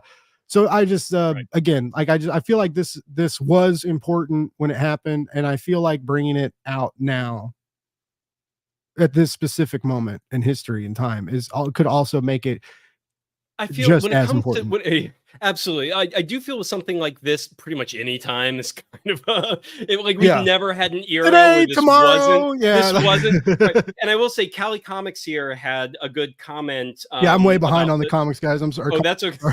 If we want to catch up, feel free. But it's because each side convinces there. If you want to bring that one on the screen real quick, it's near the bottom. But it is. He says Oh, here we go. he or she says it's because each side convinces their followers the other side is dumb or hateful, Yeah. and not actual people with opinions or life experiences guiding their decision process. I do agree with that. And one of the things that this comic grapples with Tazio is like, not everyone on the Christ side, on the religious God-fearing side, is bad either, or doing the wrong thing, or not caring about him. One of the things he has to grapple with is the Christ figure himself, which comes in a little bit later. We get a hint of him in issue 1. Ooh. But, you know, he's the Antichrist, so then there is a Christ as Mhm. well. And also kind of a wonderful guy. So So really? it's like I was wondering if it was gonna flip it. If like It doesn't entirely flip it. the good Christ was gonna be Right. like the asshole, right? Like right. The Christ figure is a bit more like, a little more on like, no, we have to do this. This is the plan. Yeah. This is what we're doing. Everybody's But got to he's not die. Dad has to get right. his revenge. You know, Right. Dad. He's a dick. But at the same time, he's reasonable. He's likable. He's Yeah, not okay. like there. So there is this element of, and both sides, because then on the Antichrist side, there are actual like terrible Satanists, like not the kind that we do worry about, like are there as well. Kind of like how you would have, you know, your extreme MAGAites or whatnot, where it's like they're not listening to anything. They want what they want. They're here to get it. And that's that. So it's like there are terrible people on both sides, and there are completely reasonable, likable people on both sides. And part of the struggle is you got to sift through that and figure out who is who. You can't just blanket to figure out what to do and how to get to an end, a resolution and a climax that everyone's that you're going to be okay with. You can't just color one side, absolutely one thing, and there are no shades of anything. That will never get any of us where we want to go. And the comic absolutely grapples with that. So I've always enjoyed that too. That's phenomenal. That's and so many of like my favorite writers don't do that. Like, right. It's very much even people I respect and love and love to read, right. You get your agenda. You want to keep the message simple sometimes. Yeah. Right? Yeah. And it's like, you know, but it is like the dichotomous behavior is bullshit, right? Because there's no all good and there is no all evil, right? And we know that like altruism isn't real. There is no like altruistic perfectly thing, right? Altruistic, right, yeah. Because it's like even people are like, oh my god, Blake, like you go out, you have these indie creators on and you do all this stuff for indie comics, and it's like, yeah, and I got a fucking job and I have people on my show to advertise for clients. So like, yeah, I love indie you comics. You have ambitions, and this is part of those ambitions, right? Yeah, it's not all of just like a soulless or like a not a soulless endeavor, but like, well, no, I guess technically it is a soulless endeavor. You guys just think I have a soul. No, but you know, selfless. There you go. Selfless endeavor. Yeah. So it's you know, but again, like that I love this this venture into the gray. Right. This like and also like just with everything about it, just like the black and white art and the gray tones in the middle, and how that's very much where this like narrative lives, right? Is in the like the what if and what is good and what is evil and what is real evil and what is true good, right? And it's like these huge questions that are oftentimes impossible to answer, are like you said, like this narrative is unafraid to grapple with it and make you think about it. But again, it doesn't feel like homework, folks. It feels like a good, fun story, and it's funny. It's funny sometimes. It's a little goofy. It's a little quirky. It's got a lot of what you love about like indie comics with strong social commentary. Like it very much knows how to walk the line and not beat you over the head with it, which in another way is a very, very advanced writing. But right, like, you know, it's just like this dude gets it. This dude got it then and still gets it now, which is why I asked earlier, like, is there any chance? And by the way, anyone watching, I'm not the writer. I'm not claiming I'm amazing. Dave is amazing, but Dave is working with the writer to bring this to a new audience. But I do like, regardless of who the writer is or isn't, what Dave is doing on Kickstarter, I think is very cool and unique. And I'm wondering if more people may start to do this on Kickstarter, to use the crowdfunding element to bring back. We're doing this. I can't talk about it yet, but we're doing this at work right now. One of our clients from Metal Ninja has a big campaign coming from an old 90s like Image kind of series, nice. Which we're bringing that back, and we're really excited about it. But and now this is like high action pretty girl pinup comic, not like existential, like what happens when we die, what is good, what is evil. But there's I do think that there's a market, there's an interest, and there's some cool potential in re-releasing some of these historical elements on crowdfunding, or I mean, if you can get a publisher to back you, like hell yeah. But like whether it's crowdfunding or whatever, but to bring this back to a new audience with new eyes, new readers, new thoughts, new time period, new decades, like new, you know, it's like I hope more people like There's so many Dave, comics out I there. hope you do this more. Like, I hope you have I hope so success too. and keep doing this. Like, I would love to see. I mean, even if this campaign fails, that's not the trust me, I'm not giving up after one failure. So I don't Nice. think it will fail. My I'm parents still didn't either. That's why I have a sister. exactly. Boom. Still got it, baby. It's true. It's true. They're like, oh, we got a boy. All right, again. Yeah, do over. Chances of this one making anything of himself. Let's do this again. Oh shit! But yeah, no, I'm glad. I don't. But to your point, I don't think you're gonna. I think you're gonna make. This is gonna fun. I hope you know that. Like, oh, I again. Get cocky. Say it. Say it, Dave. Say it. It will fun. Boom. And I've seen there are some creators that I've been following lately, like that gave me a lot of heart.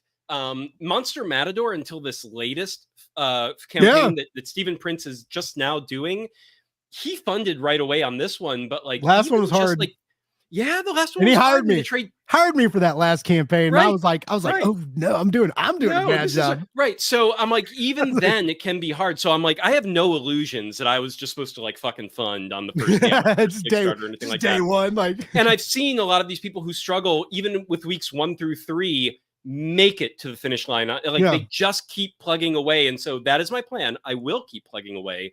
This will be something that, and if we fall short for whatever reason on this one, ain't the end. We'll reevaluate and see how we can maybe bring that target amount that we need down a little bit and whatever we need to get it started while still producing a quality comic, because I do think one of the points of bringing it back into print is to make something of a higher quality than it's ever had before. In fact, if you want to share the page again, let's bring that back up because there's a couple more things that people should know. All right, hold on. I gotta. Take your time. And then to your point on altruism and the lack of a perfect altruism or a perfect evil, and you were talking about your show and even my show, like a lot of people are like, oh, your show's really good. And I'm like, yeah, because I really want it to be good because it's me. Yeah, like I don't just do it for you. I do it so I look good. Like so I would, also I would prefer to, like, when people watch my show, they're like, Dave was cool, but I just can't stand Blake. Like, like right.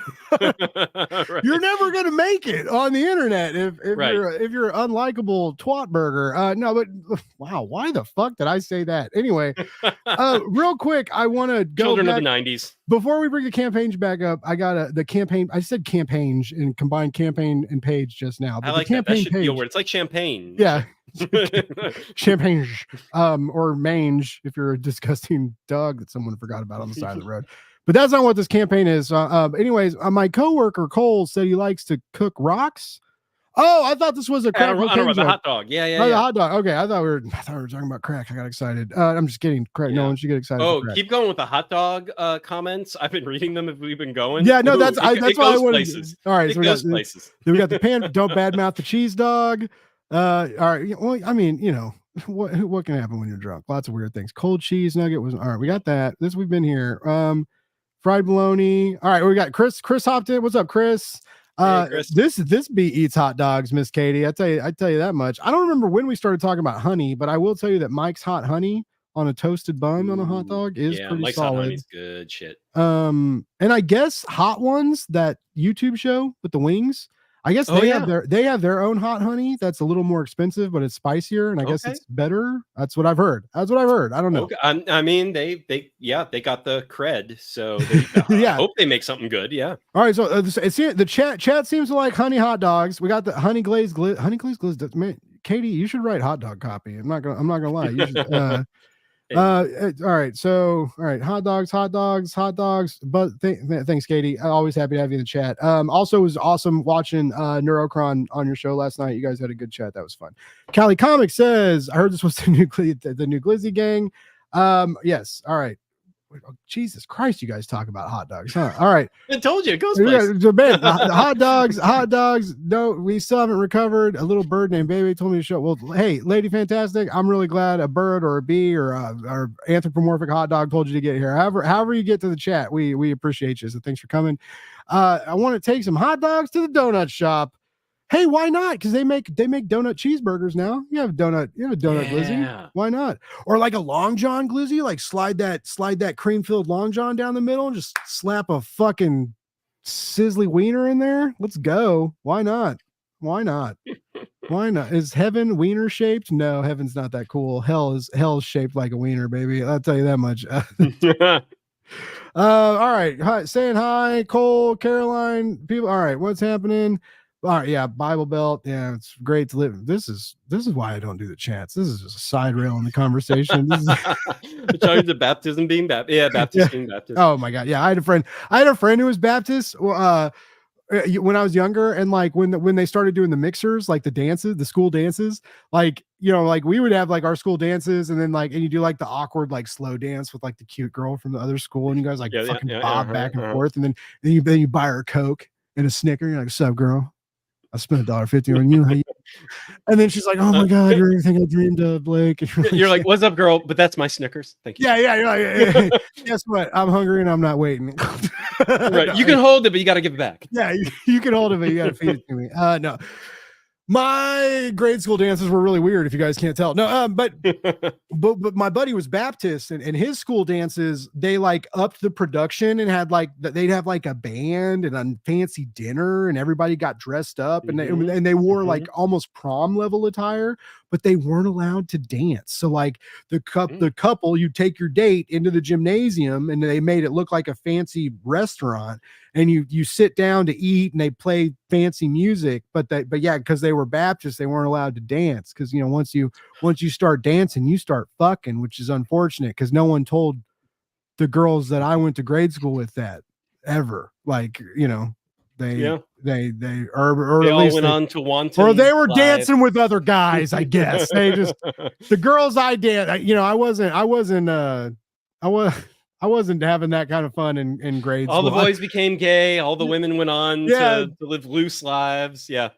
The women went on to date the O'Hara basketball team. That was just my high school experience, but good for them. Good for those guys. Anyway, but it was just very, very different. So yeah, kind of fucking hot dogs to God, to dances, to this is what a show. What a show.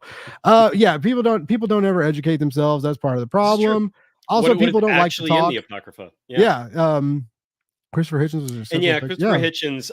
What was that documentary where it's him and I'm gonna forget the guy he debates, but it's a wonderful documentary. If you look up Christopher Hitchens documentary debate, you will find it's literally the two of them debating religion. One is pro-religion, one is anti-religion, but they do a like good faith, true blue hours of debate, and it's a phenomenal documentary. Wow. It's the way to watch how to debate your quote unquote enemy and not actually think of them as an enemy. Wow.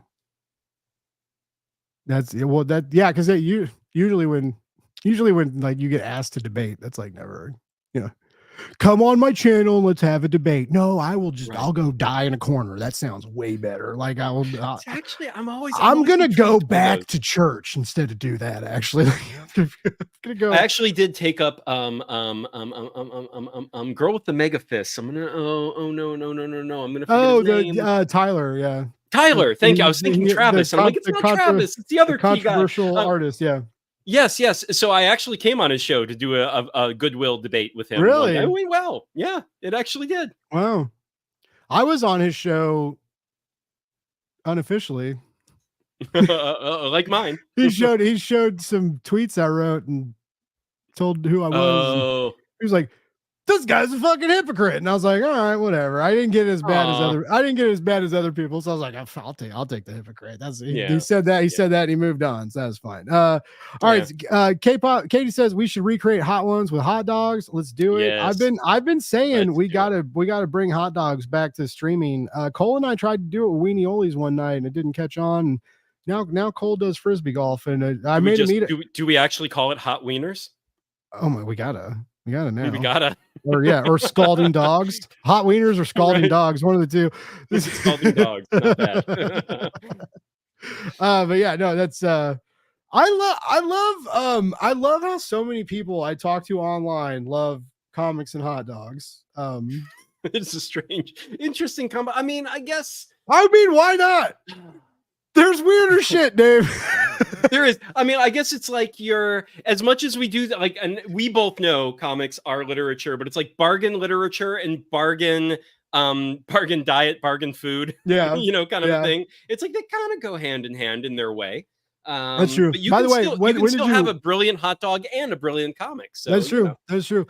When I was I know a lot of you love when I tell bouncer stories. When I was a bouncer, we had a meeting for like new menu items, and we at this bar we had Saturday was hot dog day, and basically like I lucked out because I was the night crew, right? I was bouncer, but during Saturday day was hot dog day, and so like families would come in after like kid baseball games. They bring fucking whole softball, like the whole t-ball teams in, because hot dogs were like $1.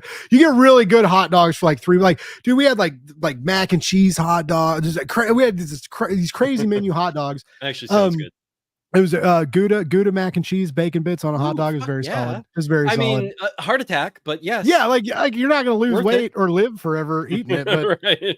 Bad idea, but otherwise, it would suffice on a cross country road trip while you're eating Armageddon, or while you're reading Armageddonquest, eating mac and cheese hot dogs. Your own personal Armageddon. You're approaching it faster. But yeah. Anyway, so we had a big hot dog menu, and so we had a new menu meeting, and we did this like spicy dog that had like some like peppers and like ghost pepper cheese on it and some stuff. Yeah. And we had this really goofy bartender named Joel, and he had a lot of really goofy sayings, and he would always be saying like "woo doggy," like when it got real busy, like, you're like behind the bar sweating and like you can't keep up with the dishes and the ice wells are empty and you got to stock the beer and you just can't keep up. And Joel would be like "woo doggy."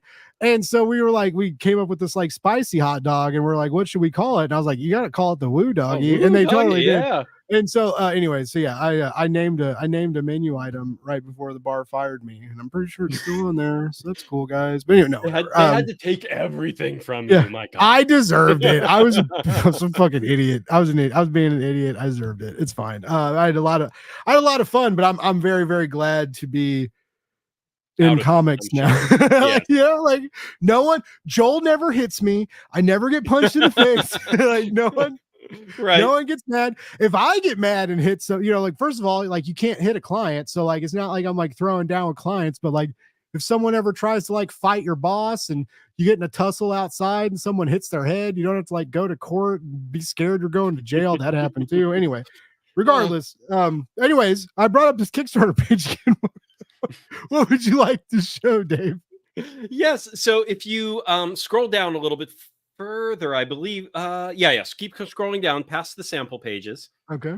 So there's maybe 6 of them, I think. By the way, I love this page so much. I know, it's a great page, isn't it? It's a beautiful page. Beautiful art. Beautiful art. I like the lettering too. Very unconventional lettering. It's all in today's hand lettering. Oh yeah, it's got to be. It's not. They didn't have Adobe Illustrator. No, they didn't. And he was drawing this shit on one of the quotes you'll see. I think a little further down is like, and this is true. Ron drew some of these pages on like tracing paper and diner napkins. He drew the page on diner napkins he did that before the famous bigot J.K. Rowling did that, before she ruined my childhood with her hatred. Because I remember, dude, I remember. And it's different when it's art. It wasn't just like, it wasn't just like I had this idea, but she it's like he drew a fucking page on it. Yeah. Yeah, like that's crazy. Incredible. That's why did you ever do that? I used to write poetry a lot, and I used to keep like a little moleskin, the tiny moleskin journals, right? I used to keep one in my back pocket all the time. And I would one of my ex-girlfriends, this waitress at a bar, that's how she like found out I was like this poet, like I was just like bouncer poet, and she was like, oh my God. Anyway, yeah, she broke my heart. Yeah, regardless, I need to show everyone my poetry. Yeah, I used to get caught, Dave. I used to because I used to smoke cigarettes, and so I would go. I would be like out. Sometimes I was doing cocaine too, but I'd be out by the dumpster smoking cigarettes, and like, oh Christ, what? It's not. I don't do it anymore. It's fine. But like, I would be out by the dumpster doing stupid stuff, and so, but sometimes because I was in grad school at the time, right? And so I'd have like my little journal out, and I'm reading. I am very much, when I write, I read it aloud when I edit. and I started doing that during poetry, like to read the lines out aloud and see how I could play with the tone and the voice and Right. when to stop.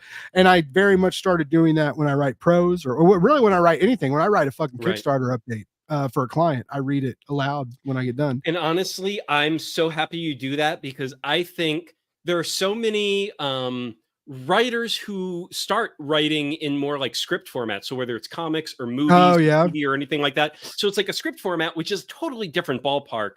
And then they're like, I'm going to write a novel. And I'm like, are you? yeah. And they jump to it. And when they do it, part of the problem is it's like, okay, this is, even prose, it doesn't need to be metered as specifically as something like poetry, Yeah. but it's got to have a flow, a rhythm to it that, like, when you're even reading it in your mind, like, it's got to roll in your mind so that you're going. Otherwise, if it's halting and it's not really working, even if most readers can't tell why they can't get into the prose, You hear it. they know. Yeah. Because it's a block. And they're like, I don't think this is well written. And even if we can't express why it's not well written, that is often such a key factor. And I wish more writers would pay more attention to it. Dude, when I was a tutor and when I worked at the writing center in my undergrad, that was one of the first things I told people. I was like, you guys want to write better papers, like starting tomorrow?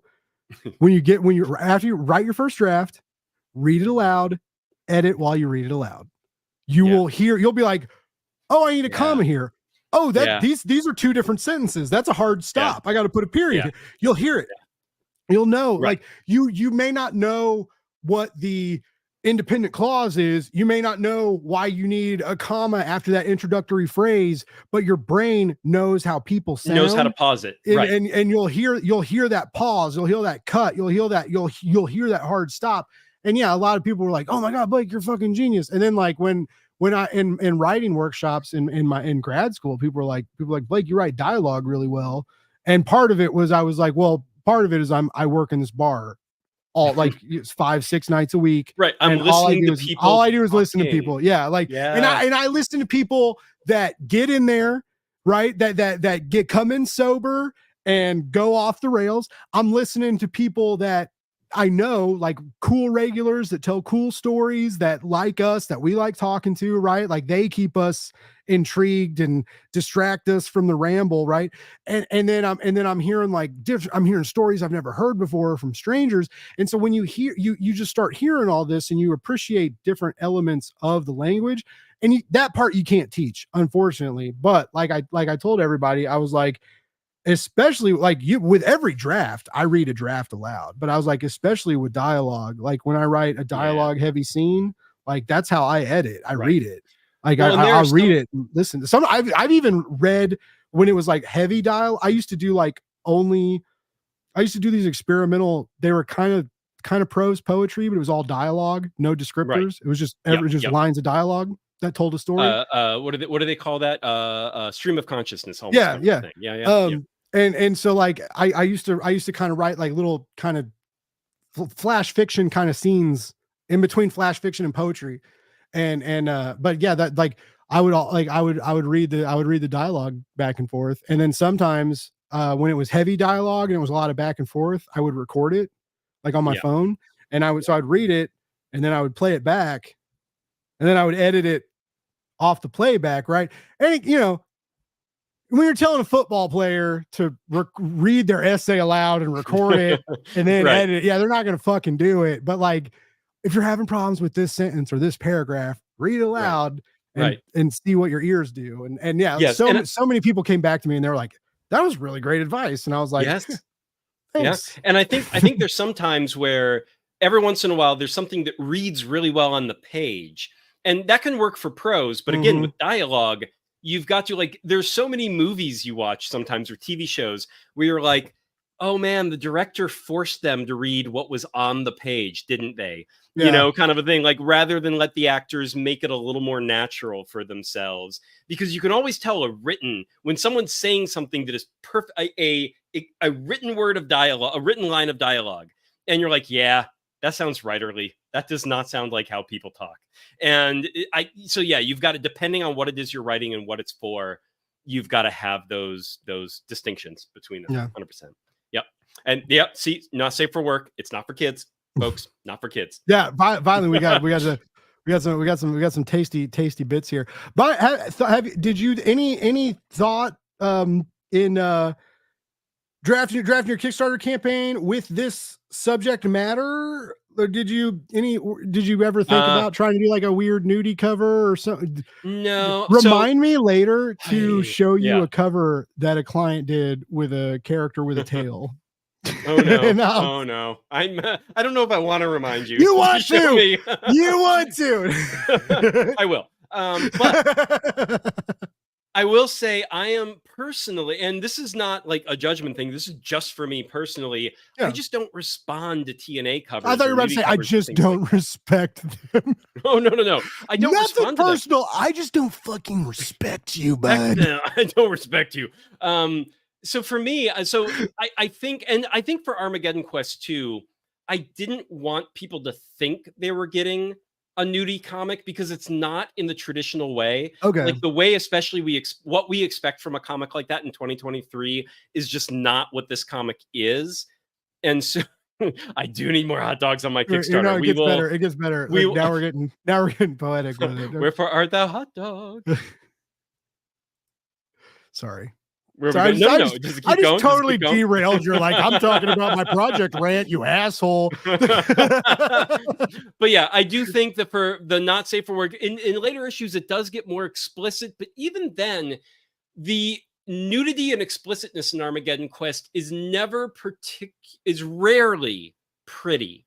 Okay. It's rarely meant to titillate. It's always something that's just kind of there.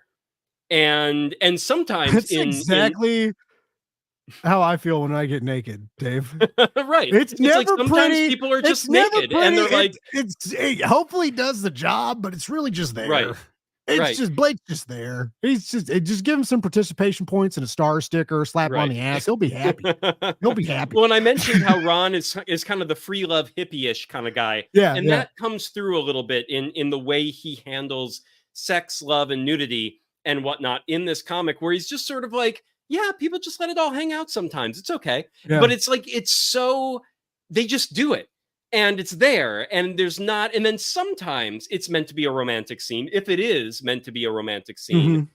And sometimes there will be, I said there were trigger warning things in later issues. And so there will be some bad stuff, which is like bad people doing bad stuff with sex. Yeah. And it's like, that's going to be traumatizing for some, and I will make sure that trigger warning's there when we get there, but it's always done in a way where it's like, no, this is fucking bad, and we know it, and it's not done in a way where it's meant to titillate you or make you feel good that it's happening. It's always, so I didn't want to do TNA in that way, or not safe for work in that, oh, cool, I'm going to get some TNA covers. And it's like, no, I feel like I'm going to get the wrong crowd, and they will be disappointed in this comic when they read it. It's just not going to give them what they're looking for. Okay. I get that. Because it's funny, because you kind of do have a not safe, you almost have a not safe for work cover, but he's androgynous. So like, it's, right. Which also makes me think of like Dogma, which is one of my favorite movies ever, right? Like when they all start like when the angels find out like nothing's there, and they're all like confused, and then Alanis Morissette is God, and and Chris Rock falling from heaven. Oh man, I want to watch that movie. But again, like this book feels like another great example of something that needs to come back into print, right? Yeah. It feels like a 1980s like Kevin Smith Dogma kind of comic, right? It really does, like a little bit. And fun fact, Dogma is, I think, still to this day, like it's never had a Blu-ray release. It is still stupid, completely like if you go on Amazon and try to buy the DVD, you're going to pay like at least so much dumb money. 100. Yeah. Because I bought some Dogma action figures. Kevin Smith did some in-action figures a while back. And when I got into the Kevin Smith comics and like the Clerks comics and stuff, like I found his action figures, and I bought a few. And so like I have the Golgotha, the shit demon action figure, cool. And they're cool. Like they're almost like they're more like well-designed Funkos, like that you can't move them. And the plastic it almost feels and looks exactly like that Funko plastic, but they're more molded and have a little bit more detail. I have way more detail, right? But because they're like specific to each character, not just like the general template. Right. But yeah, there's so, and then there's like black and white variants. There's always, but yeah, I bought a handful of them. But yeah, Dogma is one of my favorite movies. Part of it is because of Selma Hayek's dance scene, and part of it is because of very much akin to what's her vampire movie with the Dusk Till Dawn. Dust Till Dawn. Yeah, I used to have that on VHS, and I used to have like that. I used to have that VHS, the original Scream and Booty Call on VHS used to be in my backpack all the time, so that like anywhere I went at a friend's house, we could either watch Scream or Booty Call, or yeah. It's a strange, and then weirdly, Spawn. I get why, but it's a strangely wide range. Yeah, it's a wide range. But and then also I had a Spawn Violator #3 comic in my backpack too, because it like people got like ripped apart all over it, and so like that I had this like old Violator comic by Greg Capullo and fucking Alan Moore that I used to read all the time before I even knew like how iconic those guys were, right? It was just like I saw this bloody book at the shop and had to buy it. Yeah, Booty Call is the most amazing. Oh, I lost my co-host or my guest. What is it when they're at Katie, when they're at the shop? When he's like, you got to lick it before you stick it, you got to punch it before you munch it. Boop. Anyway, I fucking love that movie so much. Oh my god. You just heard me sing a song about I did. sex. I did. I got back just in time. I don't know. I was like, Dave's gone. I'm off. I'm off. Time to entertain. I have no responsibilities anymore. No. Also, by the way, thank you so much this has been such a fun way to get back into streaming. Like I knew we were gonna have a fun chat, but like I don't know, man. First of all, I was also worried because we've been under blizzard conditions for the last few days, and so like, shit. Yeah, she thought the internet's gonna go out. The lights flicked a couple times today, and I was like, no, like I really wanted to go live. I was like, oh no, like I really, and I was like, man, no, I was like, I really hope I don't have to tell Dave like power's out. But yeah, no, I was really excited about it, man, and not only just because I love you, I really do. I love you. I love your show. Dave and Dallas have interviewed some clients I've sent them on their show, and for real, like everybody that I've sent to their show or know that's gone on their show has come back and been like, thank you for introducing me to those guys. Thank you for giving me that experience. Like they are just, they love comics, and they read them. They know how to talk about them. And they tie it into wine, and even if you don't know anything about wine, you can learn a little bit. It's a very, very fun show. And so anyways, I was just very, very excited to talk to Dave and break it's been like 3 weeks since I've done a live stream. It's been crazy. Like I know, like I said, like it was kind of nice. December, to mid-January for myself. And when we finally did our first one last Thursday, I mean, there was that trepidation. I'm like, you can't lose anything in a fucking month, but it's like, but still you're like, there's something about, because you do it so regularly and then you stop. And then all of a sudden you're like, I don't really know how to talk to people. Like that's not going to happen. Yeah. So yeah, but I appreciate this. And as said before, I want to look good on my show. So I do my best for the client, for the people who come on. But I mean, more than that too. Both you do a good job, and you're both, like I said, you're engaging, and we like doing it. Like we want to do it. We want to read the comics. We want to talk to those creators. Yeah. So there is something to that as well, where it's like, it's not purely, because as we were saying, nothing's ever pure, like selfless or selfish. Mm-hmm. It can't just be purely about looking good. Otherwise we wouldn't really give a shit about the guy coming on. Yeah. We would just worry about how good we look on it. And it's like, no, we want it to be a wonderful experience for them, because that is a bit like, I don't want to create a show and then have everyone hate it. Like that's going to suck for me too. So number one goal of a YouTuber. Right. It's like, let me talk, you just be on screen. Yeah.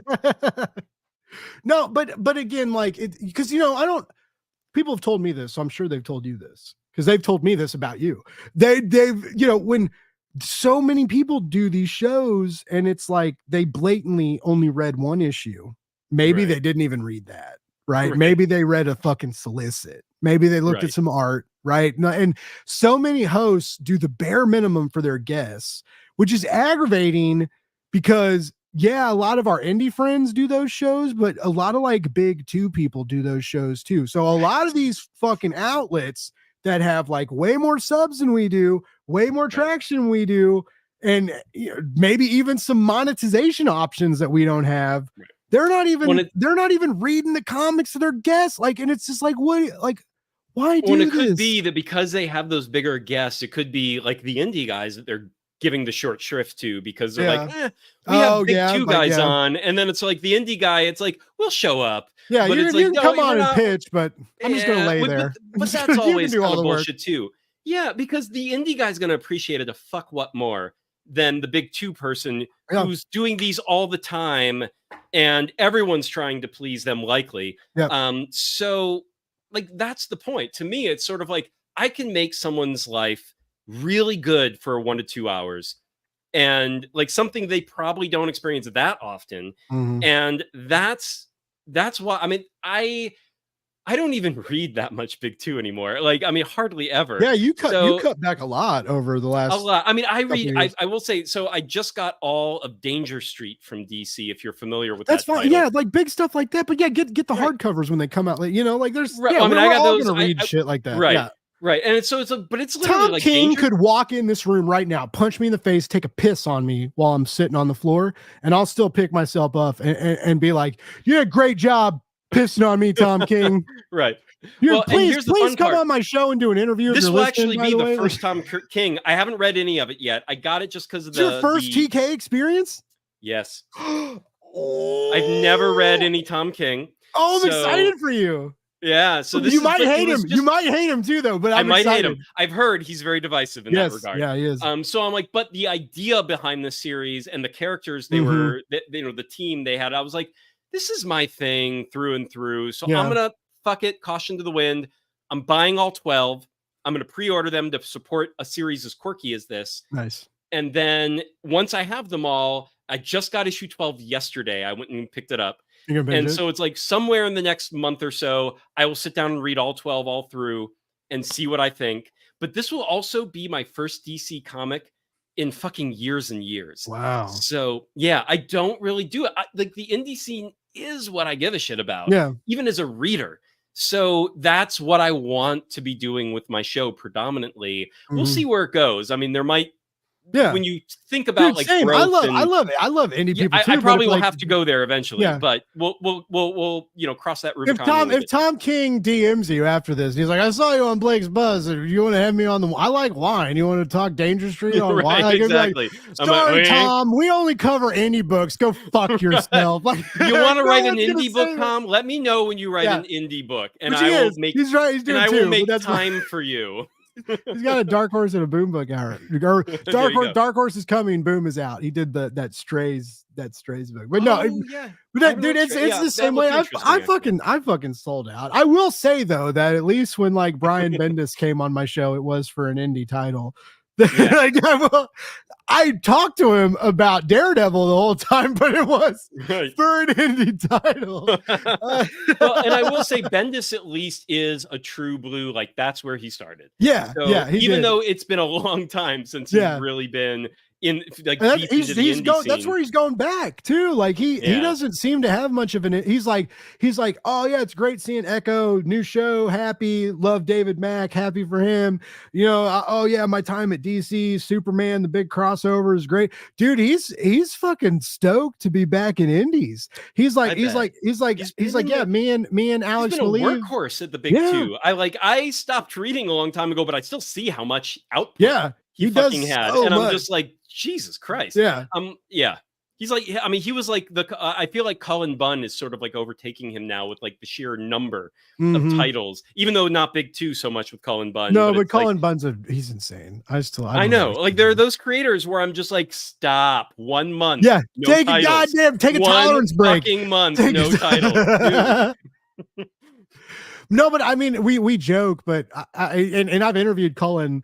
I got to meet him like in real life, and I've interviewed him a couple times, and he's actually one of like just a cool Blake's Buzz moment for me was like he did a Halloween special for me a couple years ago, and it was amazing, and I've loved him forever, right? And so like getting to interview him was amazing, and then I got to meet him at Planet Comic Con, and he was like when I walked by him, he'd be like, Blake, and I was like, quit it, you're freaking me out, man. Like, you know, he like knew my name. Like Cullen Bunn knows my name, but not like his last Kickstarter campaign. Like he hit me up and he was like, hey Blake, I got this new campaign. Like, you got availability? And I was like, dude, Cullen Bunn, shut your fucking mouth for a second. Like, yeah, I do. Like, when you want multiple shows? Do you want to come on like every Monday, Tuesday, and Who Wednesday? do I have to boot to get you on the show? Like, no problem. Everybody's out. No problem. But I was like, holy shit. I'll owe that other asshole a favor. It's all good. But yeah, he's but he very much like when he talks about it he's like, I know. He's like, I know I work really hard, but he lives contract to contract and project to project. He lives under the guise of there may not be another one. And I love that about when he told me that, when he was like, it makes me a better writer. He's like, it stresses me out. Right. And you know, like there's bad sides to it, but for everyone, you know, he's like, you may not get another opportunity. So this one you're putting it all in for. This next one you're putting it all. Yeah, and he does that for every fucking project, Dave. Whether it's his baby or an imprint or a big 2 entity, like he has that same mentality every time, and I love that. I love that about him, and it saddens me too because I love comics, but and this industry is like that. It really is. Is it the fact that everyone is in fear of how long they can keep it going? Yeah, like this might when the gravy train ends, and it's not. And the problem is that is the problem. It's not much of a gravy train, right? So when it ends, it just ends. Like there's no real safety net. There's no real. Well, I've socked it away because I've made millions, and now I can not worry about it. And it's like it's none of that. It's just like when the work stops, what the fuck else am I doing with my life? And so. But I do think that, like, even Bendis coming back to indies, he's like, all right, what am I doing with that? Like, I've done a lot with Marvel and DC. It's been a great ride, but I got to go back to what are my Twilight years going to be about? And like, what IP will I have for me that I get to live off of? And, you know, I like Kirkman tried to go to Marvel for a very brief, hot flash of a second. And did a couple, like he did that Marvel team up title and things like that, like a while back. And he was like, yeah, I just can't do this. And it worked out for him. Like his indie stuff is just. Yeah. And he did, what was it? What was the one that just wrapped up? Firestarter? No, the Kung Fu one. I love it. I haven't all finished the Skybound stuff is like, but he's and now fucking Transformers and Void Rivals and like, and I fucking still, oh my God, I am a month behind on my Josh Williamson interview, Dave. I still haven't posted. I got fucking COVID. I get the holidays, and I got fucking COVID, and now I've been trying to catch up, and work's been crazy. And I hear you. I'm sorry, Josh Williamson. If you're listening to my show, you're probably not, but if you are, I'm really sorry. I will. I swear to God, the plan is to post it this week. By the way, because Cobra Commander comes out this week, so that's the plan. I really hope life lets me do it. But yeah, anyway, but it's the same way. Like these guys are getting these huge big 2 contracts, and then they're like to the point where I don't know if I can take any more on. This is what Joshua Williamson told me, Dave, because he was like, I'm doing all this stuff, and like DC's giving me all these opportunities, and then Robert Kirkman hits you up, and he's like, you don't tell him no. You know, and then you say yes to that, and then DC's like, oh, do you want to write Batman and Robin? And you don't fucking tell DC no to Batman and Robin, and then all of a sudden you're like, I'm writing 6 huge IPs every month, and you know, and so he was like, Blake, I'm fucking tired. Like I'm loving every moment of it, but I'm fucking tired. Yes. Well, it's like overbooking for your show and shit like that, right? It's sort of like, I need a day to not do 1 to 2 live streams in a day and just collect myself, read some stuff, watch some stuff, play some stuff that isn't just like, read it. What am I going to say about it? What am I going to say about it? And then like You're on. So, I mean, I think that's one of the things. Like, I'm old enough now that I'm very careful with how psychotic my schedule gets because I I know need to I'm get not there apparently. interested. You know, it's like even those opportunities where it's like, but this is big and I'm Yeah. open to it, but at the same time I'm like, that sounds like hell. I don't Yeah. know. Like it's an amazing opportunity, but I will die Yeah. doing No, it. So yeah. people have told me that too, because they've been like, it's funny because some people come to me like, I'm not gonna say I have not been successful. Like my life is wildly different than it was a couple years ago. Yeah. I work in comics. Comics pay the bills. Blake's Buzz is different than that, right? Like I'm still Yeah. doing the live streams, but like, you know, I work in comic book production.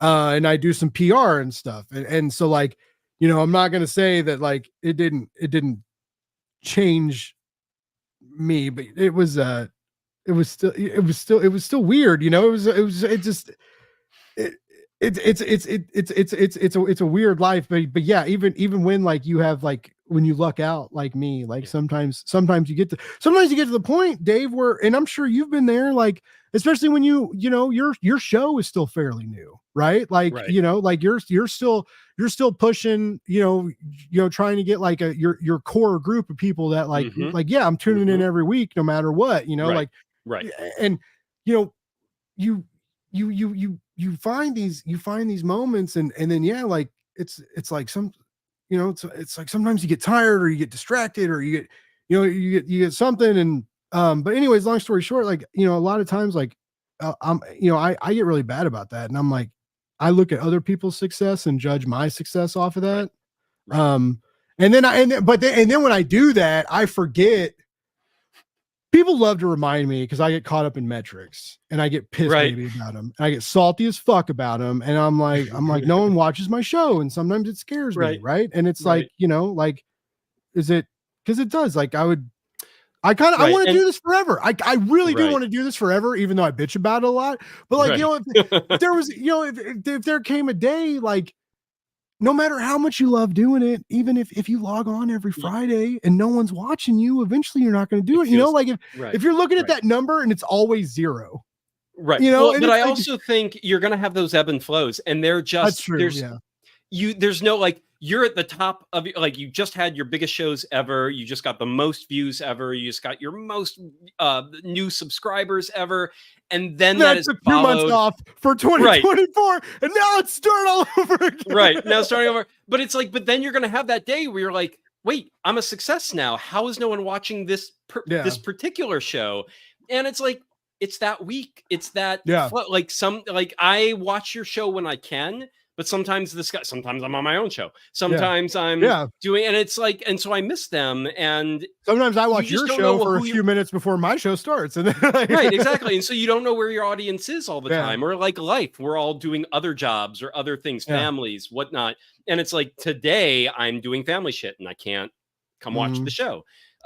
So I do think, but even like watching, it's funny because you say like you can get obsessed with metrics and like really like dig into those and feel bad about them. And like I'll watch like your success of this last year.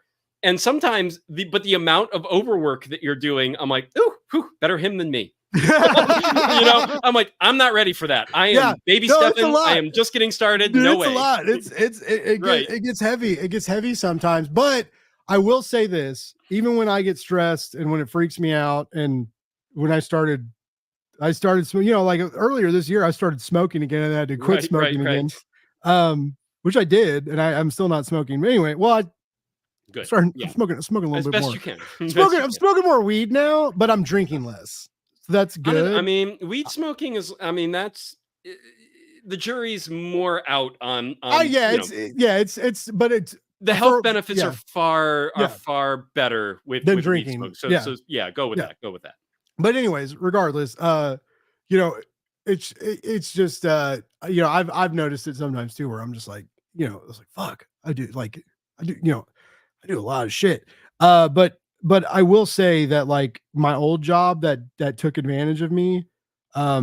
and you know, when I like for a brief moment when I was like, ooh, I want to try and be management, and then I saw how they took advantage of management, and I was like, maybe I don't want to Yeah. be that. Like Yeah. everything I do now, I've never had a moment where if it's a late night editing, if it's 4 live streams in a week, if it's 5 fucking meetings, or, you know, or whatever, like I've yet to have a moment where when the work gets heavy and it gets stressful, it doesn't feel like it's not worth it. You know, like that's the best. That's the beautiful thing about what I'm doing now is I love it. I'm passionate about it. I can see results of what we're doing. I can see results of how I help clients. I can see results of what I do with Metal Ninja. I can see, you know, like we're trying to do stuff. And even though it gets stressful, it means something. And I learned something, and I'm coming out the other side like bigger and better and knowing more about comics and appreciating them in a different manner. And I didn't have that like in the day job, right? Like I never felt that kind of reward. I never felt like it was just time lost for money because it was like I need money to live. I need money to buy things to distract me from the stress of living. You know, like and I still need those things. And all jobs are stressful when you get down to it. All jobs are jobs. So find that job that makes you, when you do the work, that makes you want to work. You're like, okay, that was worth it. Even if right before you start doing the work, you're like, fuck, I need a break. Fuck, I need to sleep. Fuck, I need this. But then you do the work and you're like, oh, but I feel good now. No, it reinvigorates you. Yeah, it's definitely, but it's also scary because there was in the last year, there's been many moments where I was like, and like close friends I've messaged friends, and I've messaged friends, Dave. So I've thought Joel was gonna fire me so many times. Like the first time Joel was like, hey, I want you to start like taking notes about metrics of social media and our followers and like who's following us. And I was like, oh, you're like, he's going to hit all these numbers. I was like, oh yeah. I was like, I'm not doing enough. I'm getting fucking fired. And you know, and it's just like, so I've told people so many times where it's like, guys, I think I'm going to lose my job. And then Joel gives me a fucking raise. And then like, you know, it's like, and like, you know, sometimes metrics it's just like, no, we just want to know to make sure we're on the right track, you know, so we do get better as we go. That's and one we thing. know, or realize when we're getting worse. Yeah. Like, numbers are important, but they're not always. So you're coming from that fear of being the employee where it's like numbers are always used to like find an excuse to get rid of you. Yeah. Right. Yeah. Like, oh, you're down 2% this month. Then you're like, I'm sorry, you know. But no, it's so yeah. But that is a freelance fear that hasn't even recently with I had to someone wanted to hire me, and it was someone I really respect, and I had to tell them I was like, hey man, I love you, I love your writing, I love your comics. Right now, if I took you on, I would be scared of not doing enough for you and not doing enough for the clients that are. And he was like, dude, like, thank you for being honest. And like, how about February or March? And I was like, fuck yeah. Like, I'm like, let's do it. But you know, like I just had that moment, Dave, of like, oh, I can't take on another client right now. And that was like, that was really scary and exciting and, you know, cool. And it's all cool and exciting and awesome. But like, I've had to give some people some tax information recently. And so now I'm like, oh no, this is gonna be our first freelance tax season, paying somebody to do it. The last few years I used Free Tax USA, man. Tax cost me $15 for the last like 3 years. I did it myself. My W-2. I'm done. Put this number here, this number there, this number there. Like, you know, and yeah, now like, and already people are like, well, no, like, you know, like you bought that new mixer, you bought this equipment, you know, you got to do like write-offs. And I'm like, you're stressing me the fuck out right now. And they're like, dude, just but it will make a difference. Give somebody $100, let them figure it out. But so that's the plan, is I'm going to pay. But yeah, it's a bummer because like for the last few years, like $15, did my taxes. I even did back taxes one year from like a fuck up bar year where I was too drunk all year to remember to file taxes. And because that happened. Very much my father's son, Dave. You know, my dad our family was almost rich. My dad had a pest control company, and my dad liked cocaine a little too much. And I totally just took my dad's past experiences. I was like, challenge. But no, but he used to do like all a lot of the big restaurants in Kansas City. My dad had contracts for for spraying and stuff, and like big termite jobs. My dad used to have like a truck, like a special termite rig only truck when I was a kid. Right. Like, but anyway, so a lot like, anyways, regardless, he fucked up on some tax stuff. He had a little mini empire. Yeah. Hours. Oh shit, we're broke 2 hours. Holy shit, man. I just saw your comment, like hour 3. Let's go. John's comment. Oh man. Oh, you know, but okay. This is why I like my show. So I'm not gonna like. Today was kind of stressful. It was a stressful Monday, and I did not want to do the show, but part of me was a little nervous because it had been a minute, hadn't been alive in a hot minute, and you got that fear, right? Like, what if I'm not funny anymore? You know, what if Blake's not Blake anymore? What if it's Blake's dud now, right? Like, what if as John Westhoff likes to mention, like, Dave. What if now Dave too? But like, what if the grift wore off, right? Like, what if the grift that Ethan Van Sciver blessed me with when he found my Patreon all those months ago? Like, what if that's bled out and died away? Like that little bee that keeps trying to buzz and like lands up and falls to the ground. Lights are button. Yeah, I keep trying. It's because my wings are too small for my giant body, Dave. I'm a legitimate real life bumblebee. I'm fluttering all over, but. You know, but no, I really do love you, man. I don't know if a lot of you know this, but like Dave and I got in a heated fight like about a year ago, maybe. Yes, but talking about debating in good faith. But like, yeah, so we got into like what is a comic book reviewer and what isn't, and like Dave did not mean offense by it, and I took offense. This is why the internet is troublesome, is because text is like if you and I would have been on a live stream, well, probably I don't know if that would have been a live stream conversation. I will say in your defense, Blake, I always like to think of that moment as like I overstepped and then you overreacted, but it's like it did take both.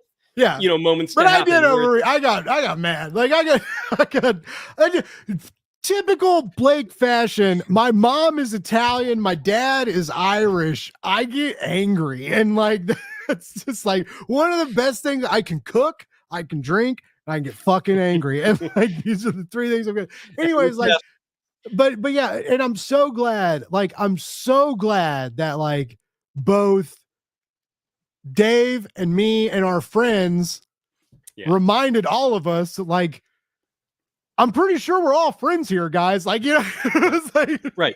We can disagree even super heatedly about something and like be like, fuck your opinion on this without necessarily being like, fuck everything about you. But what's funny, man, is after that, I feel like you and I were better friends. We probably were. I think that is when you survive something like that. Because like I've confided in you after that. Can get pissed at each other. Yeah. Like that's a thing that is true. Absolutely happens. Yeah. And my best friend has punched me in the face twice, and I've never hit him once. Right. It's like you have the safety to get truly pissed at each other because you're really close friends. Yeah. So, I mean, I'm of the belief, and you've now learned this, but it's like I'm okay with getting pissed with people and other people getting pissed at me. I'm like, that's okay. I mean, I want to work through it, but at the same time, like that's not.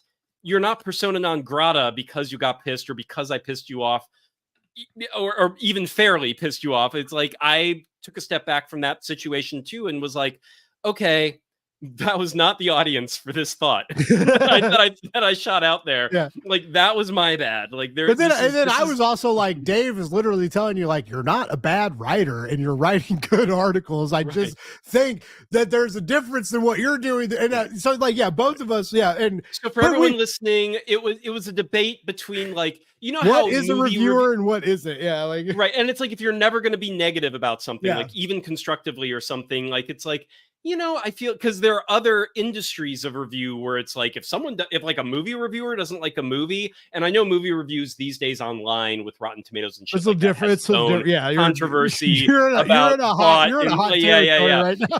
But there was a time when it's like movie reviewers or book reviewers Yeah. would, like a New York Times book review, you crossed your fingers and prayed they liked your fucking Oh book. yeah, Because if they didn't, most of the time they shit on it like right, hard. they would shit all over it. Like, They oh, were like, they're the going to New be York Times super didn't take honest. as steamy a dump on this. I'm gonna buy it. It's probably Right, good. exactly. Like, They're like, you could read between the lines and be like, they kind of liked it. I think it's amazing. yeah, And yeah. so you went ahead and That's a bought book it. award winner. Like, Right, they didn't shit on it. So like, I mean, they didn't like it, but they didn't shit on it. That's amazing. So, but with comics, you know, it's a different industry. It's got different concerns, and of course, we're a small, tight knit community. So there's the issue of, and part of the point that we did agree on is that we live free and grift hard. One of the things we agreed on was that it's like my show. I'm like, I'm not planning to be negative about anything. Like if I don't like a book, I'm not going to cover it on my show because that's just same, shooting a struggling creator already. I mean, if I want to give them some advice on the side that's not public, that's one thing. But publicly, I'm always going to be positive. But then there was a debate of like, but are we reviewers the way other industries are? But, you know, I think we did kind of come down to the whole idea of like there are critics and reviewers, and reviewers don't have to follow like and that's not official parlance, but I think colloquially everyone kind of agrees that can be. That's where we are in the 2020s. Well, because there's some like there's food bloggers and food critics that people will follow that are like impossible to please, right? And they like that. They like that. Even though it's well written and constructive, and these people have made a career doing this, like they like that criticism. They want that. They want that drama, right? And because it is, even when it's well written and versed, it's still drama. It's still like a controversial aspect twist on a dish, right? You know, like it's drama, and so like a lot of people want that. And yeah, like my whole deal is and Dave did catch me on a bad day. Like, you know, like if cocaine was free, we probably never would have gotten a fight.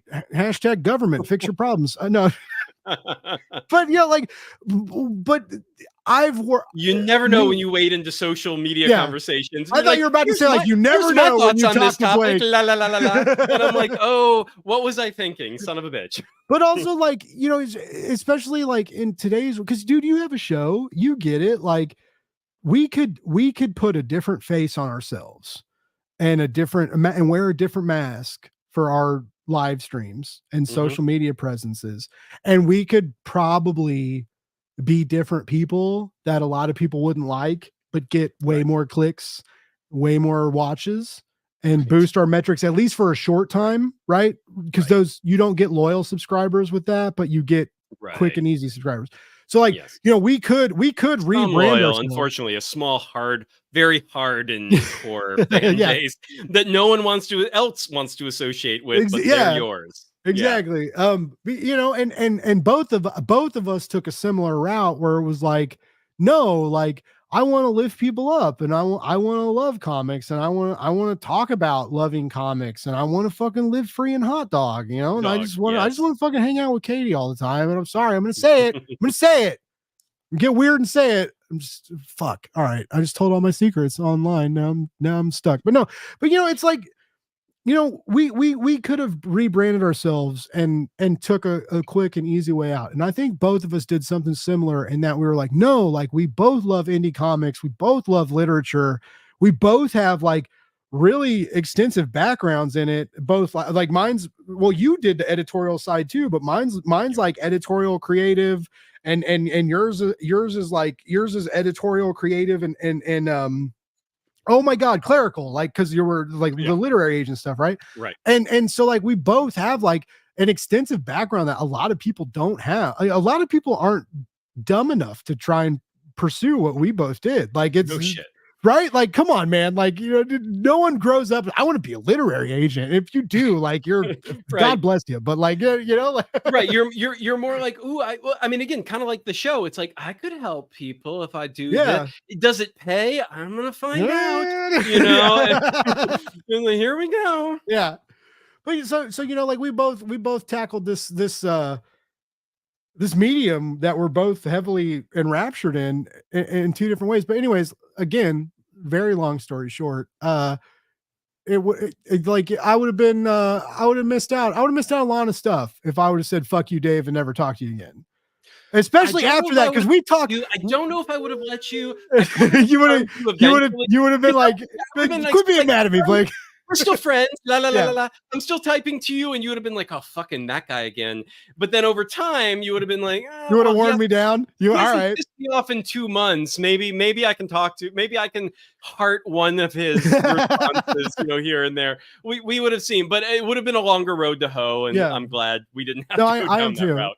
I am too, but I will say when people say like, with modern and there are some people that no, you cannot talk to, right? They won't let you talk to them, or everything's an argument and you'll never win. Right. But I will say, like, Dave opened my eyes to on the internet. Because if you were in real life, Dave, it wouldn't have been like that, right? Like because especially in real life, I let people walk all over me about 45 times before. Well, tone has so much to tone do is with huge. Tone is huge. And there's so many things that I say we were talking about how dialogue, you have to say it out loud earlier. Yeah. Well, when you are typing on social media, or when you say something, like if you're just talking to someone in a room, if you had typed the word choice you had just said with no tone, it would have come across a totally different way. Like, I speak in absolutes a lot of the time, but I say it in this kind of like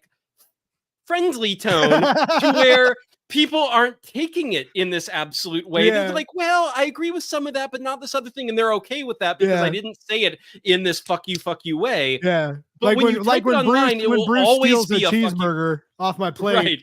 But then I look at him like, God, you're cute. Right. Exactly. But when you say, when you type something online, it will always be taken in a fuck you way. Yeah. So you've got to, that was a good reminder for me where it's like, Same. I can't just jump in and say it however I want.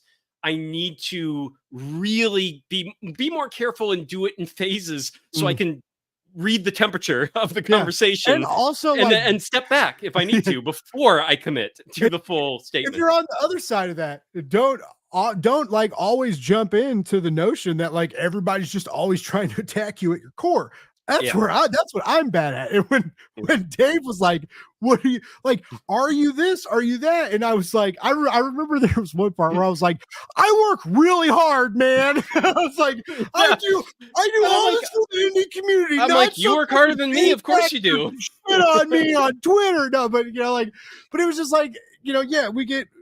But anyways, this long story short, and this was more for you, the youth specifically than the general audience listening right now, but they're not getting they're like, oh, they're bonding. I don't know what we're listening for. But I'm really, really glad we kept talking after that, because you have been you've been like, you are someone that like, if I have a bad day, you will listen. If I hope if you have a bad day, I will listen. And like, just in this weird indie scene and of being like a streamer and a show and trying to get noticed and trying to lift up our friends and just trying to hustle. Like, it is so nice to have people like you in my life. Where initially, like, I didn't think that, like, oh, I'm press. I don't need I'm competing with other press. I don't need press friends. And it's like, no, like, we're all doing the same thing and we all love comics and we're all keep the dream alive. One day you will not need other press and you will be that high on the ladder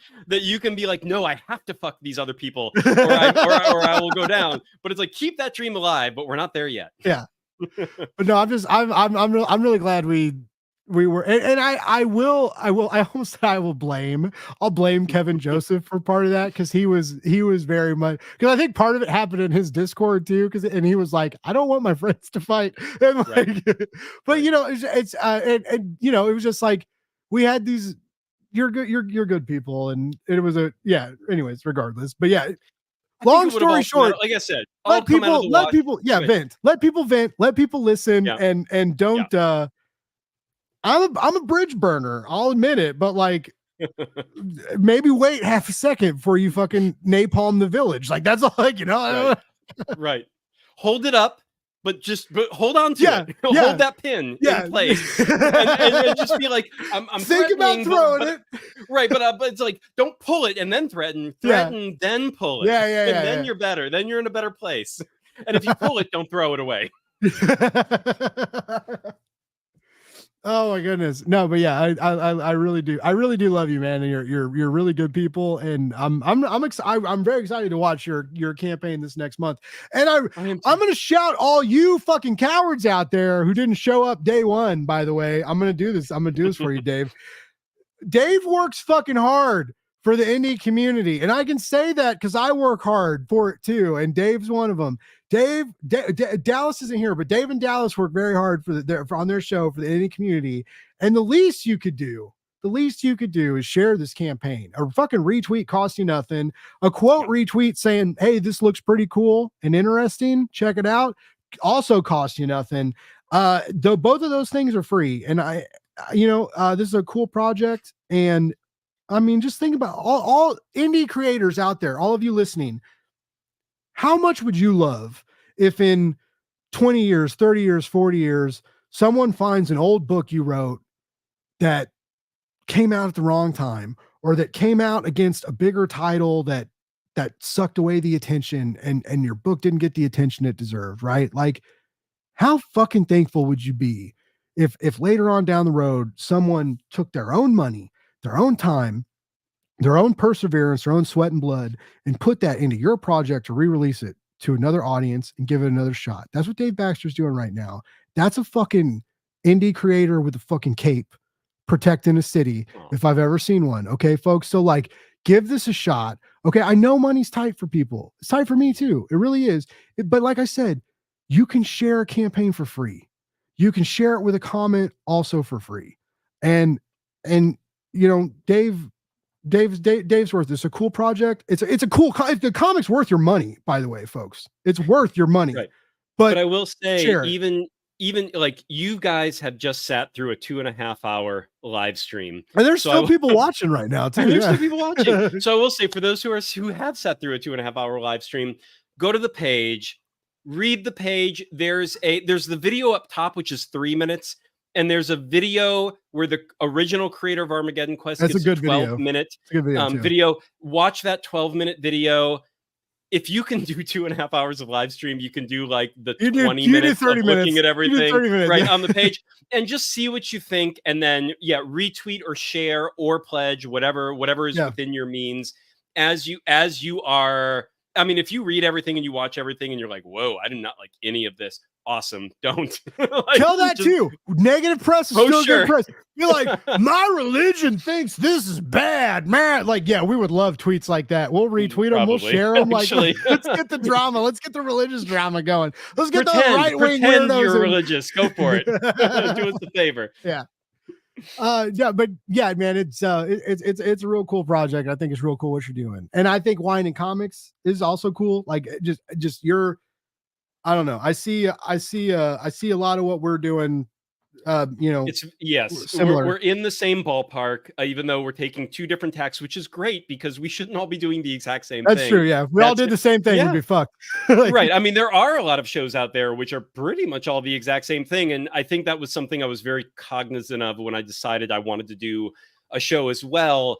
Is I'm like, well, what's fucking weird? What can just like put a little element of something, and pairing wine with comics and then having the creator on to represent the comic. I mean, I love it, obviously. Everybody loves it. It's like, I think everyone gets a kick out of it. Your guests really like it. Your guests really dig it. Even the guests we've had on with you, like, because like when I sent you when Joel did your show, Joel wasn't drinking at the moment. So like Joel wasn't even drinking. Tony and Dave Tony doesn't drink at all. Dave doesn't drink much, right? So like, so they were, I think was Dave or Tony, like one of them paired their like with hot chocolate or something. It was, but we love that shit because it's like kombucha, hot chocolate, Pepsi, Mountain Dew. We've had all sorts of beverages because we always ask our guests to do a pairing as well. But it doesn't have to be alcoholic because we are also very aware that is like, doesn't matter what you like or don't, what you drink or don't drink for whatever your reasons. Everyone drinks something. So what are we, like, have fun with it and come on.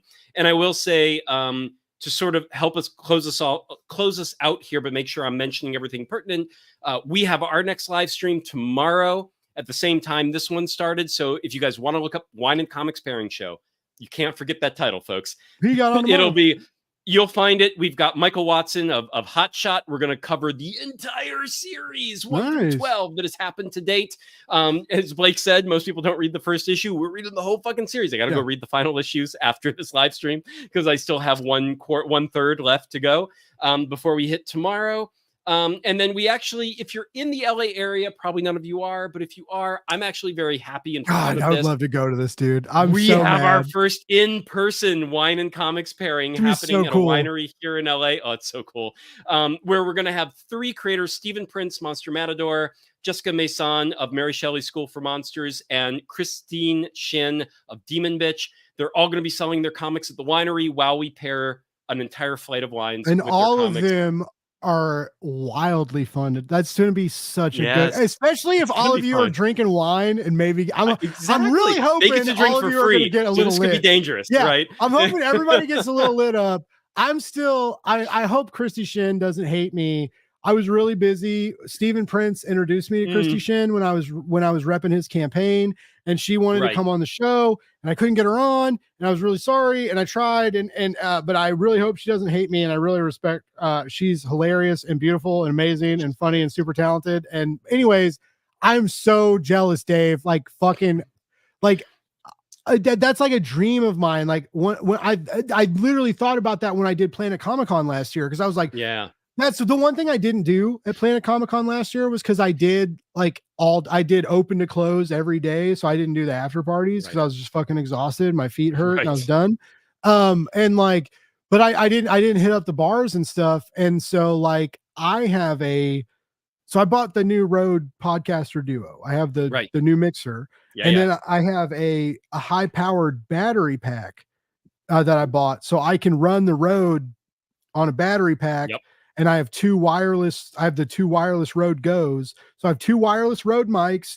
I have the Rode Podcaster Duo and a battery pack. So I can have a podcast studio in my backpack for Planet Comic Con. That's the plan. I just submitted my new press pack. And at the end of it, they were like, what do you plan on for Planet Comic Con? And I was like, let me tell you, motherfuckers. And I went tech geek on them. I was like, I got this, it's battery pack, there's wireless mics. I got a whole podcast studio on my back at Planet. So like, they better fucking let me in. But regardless, like the hope is that I want to go to some after hour stuff. And I thought it would be really cool. A bit of a live show. Like do a fucking live stream at a bar. Well, it would be a live recording at a bar. I can't broadcast it, but I could record it to release later.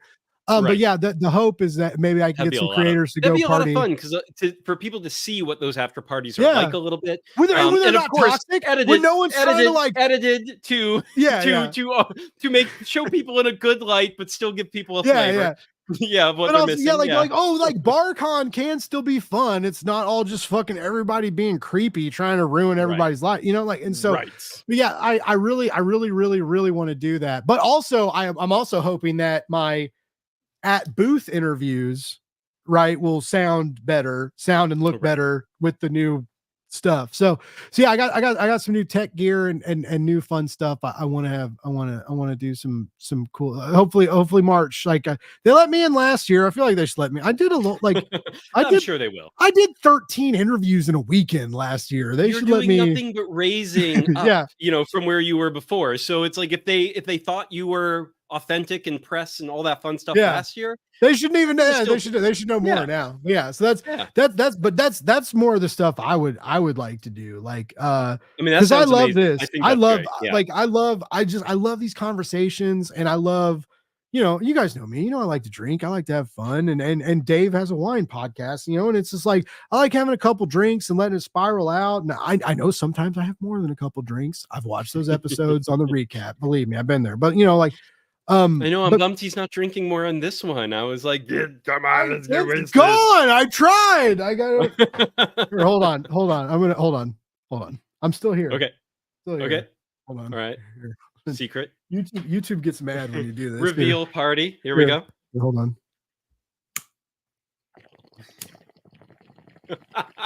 Oh, those sounds know exactly what we're about to see. Anyway, I've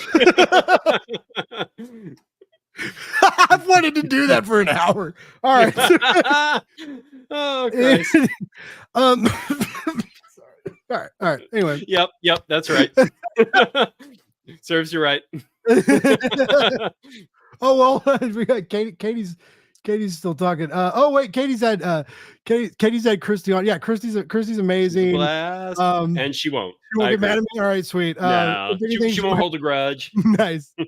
I've already told her I'm dry. Nice. Yes, nice. I love that. She's almost hot dog shaped. I mean, it's not a stretch to everybody's hot dog shaped if you believe. Yeah, pretty much. With arms and legs. Yeah. It's true. Some of them are blown up in the middle. Some of them haven't split down the side yet. We're all hot dogs. No. But no, that's another thing I want to. This is totally different than anything we've been talking about. But I talked about it a few times last year, and I really would like to do this year. I would really, really like to find some streamers to get together once or twice a month. It would probably I would like to do twice a month, but it'd probably be once a month. But be realistic. Yeah. Every bi-monthly, like your schedule. Be realistic. Yeah. But like. How nice would it have been if when you were like, I'm going to start live streaming, if like you found a live stream where a handful of people in the industry you're covering were like, this is what I do. And not only like content, but like gear, services, things that we use, things that make our life easier. So like basically like the first part would be us talking about production. We get like a council together, talk about production. Then, and in that production talk, we also all get to use that as like a shout out, like, oh, this month, like, like I'm Dave, like I launched this Kickstarter. We're doing this, Right. This month, oh, I'm Blake. I dropped this Josh Williamson interview, This someone else, like I dropped this, whatever, and it's so like we get to let everybody know the big stuff we got going on, which we can all share. And then our unified audiences that are watching us all together will see, right. In hopes that like spreads out. But anyways, like, yeah, the first part is clerical and then helpful tips. And then like the last part is where like the wine and whiskey come out. And then we just kind of have fun talking. But the first part is like, I wish I knew this when I started live streaming. I wish I knew about decibel boosters when I bought my first microphone or whatever, like shit, like shit that like we found out later that I wish I wish that's something that's still news to me. I don't have a decibel booster. Yeah. Well, you sound really good. So you don't. That's good. I don't think that's good. So far in my little hold room location here, it works. But no, as someone who's about like $1,200 in debt on audio equipment, I kind of fucking hate you right now because you sound really good. Oh yeah, I have a microphone. That is literally all I have. Yeah. And it's a I'm done. We're done now. Thanks everybody for tuning in. No, what kind of mic do you have? Oh, it's that Q2. You don't even fucking know, you bastard. Oh, I bought this like a year ago when I first, like a year and a half ago. They don't even make it anymore. Oh, they do. No, they do. Hold on. I will actually find it. It is cold. Let's see what my I can see what my earbuds are. No, that's not going to tell me what my mic is. I got to go to the settings here in StreamYard. See, I've always wondered because you always have it is the earbuds Samsung Q2U microphone. Okay. I always thought your earbuds in your mic. I saw this on another YouTube video. It was one of those like, a YouTube video for like what you need to get a podcast started or a YouTube video started. And this was like a budget because it was like $50 or $60. So it was not super expensive. Okay. And it's like, do this. This is the best. If it's under $100, this is the best microphone you can get. Nice. And I was like, great. USB do that. Or XLR? Or like, how's it? Yeah, USB. It is USB. Okay. Yeah. So it's got an XLR hookup and I've got. Oh, you can do either? Nice. Yeah. And I've got a little micro box up here. If I ever need to use more than one microphone, I can set it all up. I've never, because me and Dallas have been in a different location since we started in this last year and a half, I've never had to whip out the big equipment to like actually do a real setup kind of a thing. So because we're just, you guys did that one, you did a on recording or on site recording one. Yes, and we did it. So we did it once too, didn't you? Didn't you fuck up the intro or something? Yeah. We fucked it up, and we filmed it on this camera that was like a fucking. You had like a real film camera that you rented. It was right? not a good idea. It was so stupid. Like the files were terabytes. It Oh, was like, oh Jesus whoa. fucking Christ, what did we do? And it took forever. Like we released it 6 months after we filmed it. It took so fucking long. I to like remember put that. it all together. So that was a bad idea. So no, guys, budget. Go with the budget equipment if you're gonna do just YouTube videos Yeah. that aren't like vlogging in nature or something like Yeah. that. Or I do think you should, like, if you're gonna go to bars at Comic Cons and like after parties and do that, totally, you probably do want better equipment, Yeah. and that's something that's Or gonna last. like after your first year of live streaming, update, like, because after Yeah, I think after I was almost at a year of podcasting when I bought my SM7B. This right here was yeah. 400. This I was do a, this want a, one of those. That is on the docket. this is a Yeah. $400 microphone, right? But Yes, what I they know. don't tell you. Oh, I don't know where it is. It's not. It's around. What they don't tell you is you need a decibel booster when you buy one of these. So you drop so for that thing, 400. You do, drop $400 on this, and then you need typically it's the cloud lifter, which is another $150, right? Yeah. So and then so now I've upgraded. So now I have like I thought about giving it to my sister. I thought about doing a giveaway to maybe like a potential new podcast or something. But I have a Focusrite Solo, an XLR USB interface. I have a basic $50 Shure mic with a pop screen and a desktop mic stand. And then I got the cloud booster. And so like it's like $300 worth of shit, but like, it would be a great start to someone starting a pod, like to have that, like you'll sound 100%, especially if it's just a podcast. When you're live streaming, you can get away with slightly lackluster audio, right? Like you do want some HD video. Like we're not streaming in 4K, but we both look decent, right? We're well lit. You can see us. And I'm filming it. Like my camera's my phone, believe it or not. Fuck you, seriously? God, I'm done with you, dude. Oh my God. I keep talking about, I need to plug it in because it's been all the money I spent. You're like, I stream on my phone. This mic I bought at the dollar store. Like budget mic. My phone is my camera. So here's my sob story. I did buy a $350 4K camera. Okay. And I bought the wrong model, unfortunately. And it will not hook up to a computer to save its life. So it can't live stream. I can use it on location. And I've done it in the past, and it does record beautiful. But you don't do a lot of on-location recordings. Exactly. So I bought it, and then me and Dallas live in LA normally, and he proceeded to fuck off to the East Coast for over a year now.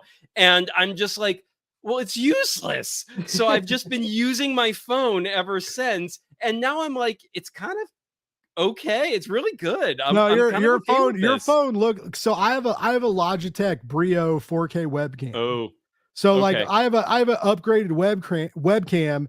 But I mean, like if you look at both of us right now, we both look. I mean, I'm pastier than you are, but I don't have that California sun. You have better definition, especially in the background. Because I have lights. I've spent a lot of money on lights. I've got a ring light right here. That's it. My ring light is hidden behind me, so I have my cheap ring light is in the background hidden because I'm ashamed of it. And then I have two nice like Elgato. I've got two standing lights. I bought them as well. And in the early episodes when me and Dallas were in the same room, I would set further back here, and then we'd have the lights on either side, and it looks beautiful. But again, when it's just me, like right here, there's a wall. It's like the camera and then 2 feet in the wall. So it's just my ring light. So I'm like, I can't set cameras up, like lights up here. Like there's nothing to do. So I'm like, and this is so much easier than always setting up back there because this is my workstation during the day. So I'm like, it's ready. This looks great. It looks good. I'm okay. Yeah. I'm okay for now. But I will, upgrades are coming. But it's also the only thing both of us could really do is studio it and really change our background, right? Right. Because both of us have like books in the background, but we could. Right. And what's funny is like we could make our background way cooler and then spend way more money on a camera that blurs that cool background out. Yeah, exactly. But like, that's what you want, right? But that's actually my next deal. My family's told me they will help, but I'm about to move locations in my house It's gonna be a lot smaller, and I won't be able to fit my books, but I'm gonna be able to just design a YouTube studio. Okay. So like, Yeah. so basically behind me, I'll have like some cool colors and lights and a TV. Right. So it'll look Right. cool. The TV won't be on probably for most live streams, but like I'll have like a cool color behind me. And then I also might set up like a different wall for like shorts. I have a lot of Right. frame. I have a lot of comic Oh art yeah, I yeah, want yeah. to frame No, and put on a you're wall. far more like I have not really even dabbled in shorts. It's just I don't It I've sucks. It struggled to fucking find the sucks, time. Dave. Yeah, no, Yeah. that's what sucks is I know, dude, It's just what from we this both need talk. to do. I Yeah, yeah. know. I For just know. from this talk, we've both had some legit funny moments, Mhm. legit moments that make your Kickstarter sound cool, Yeah. and legit moments that make my show and your show sound cool that we could Yep. both benefit from clipping and make it. But it just, yeah, it takes a lot of fucking time, man. And it like, and we, we all got 8 things to do at most given times during the day, and then you got to fucking talk to me for fucking 3 hours on a live stream. Like we got, but no, it's I but that know. I do plan on hopefully 20. The big goal for 2024 is more video production. Yep. I even bought a fucking USB video control. I spent $160 on like a video, like a Wow. like a sidecar controller with buttons Right. that you can program. Yep. Oh, yeah. The one you posted Yeah, about. yeah. Yeah. So like I even The one that bought I was that. like, I wouldn't know what to do with that because I haven't played video games in like 20 fucking years. Yeah, but and then I'm like, I don't know what to do with it either. I'm still trying to set it up because the default buttons I don't like that came with it, and everybody else has like their ideas of what the setup should be. So I've been like watching how other people use it. Right. Kind of like how I learned how to cook. I watched like 5 people cook a dish and then take their elements and make my own kind of mosh posh of it. So like I've been watching people use this and trying to figure out my own way to use it, and I'm still not using it, but it's there. but yeah, my goals, my big goals for 2024 is more video production, whether that be shorts, YouTube, TikTok, whatever. I want more of it out there, and making the studio. That's my big 2024 goal, is just start planning time to edit more smaller videos. And then, but also like once I get the studio set up, it'll make that goal easier because I'll have I'll have like this area, like this, my streaming area. Right. And then I'll have another area that I can like either use a backdrop or pull up a green screen, like I'll kind of have 2 filming areas, and everything will be a lot cleaner and it'll be ready and it'll be, so it'll be a smaller space, but more efficient. And that's my big 2020. And I'm actually really excited about it. And also, oh, it's gonna be so much work, Dave. But it's gonna be so much work. But when it's done, I know. When it's done, it'll be like, yes, like it's like me pulling the trigger on the fucking Kickstarter today. I'm so excited about it, and I'm like, and my life is fucking over for 30 days. I'm like, I pulled it, and then I'm like, okay, bye, sunshine. Like literally, goodbye outdoors. Goodbye everything else I had anything to do with life. Like this is what I'm doing for the next 30 days almost, which is not even true. I have a live stream that has nothing to do with the fucking Kickstarter tomorrow. Like we have more. What are your marketing thoughts, by the way, on I wanted to ask you that about like how you plan on using your platform to push your own content. I know we're not supposed to call like the comic books we make content, but that's what it is, and it's easy to say. But like the stuff that you're making, I don't think it's a dirty word. I know a lot of people content. do. Yeah, I'm okay with content. I mean, there's a way to use it that feels like, oh, shut the fuck up. Like, Dave, your content sucks. I'm not trying to say that, but like, or it's like you need 80% more content. To grow your audience. I'm like, okay, you can go away now. Take your metrics and fuck yourself, bud. Right, exactly. But if you just want to say what I'm doing is content, it's like, well, all right, it is. Yeah, we're content creators. Like, yeah, sure.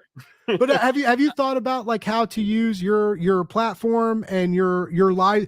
Obviously, this live stream is catered to you and the weird shit that I send us off in, right?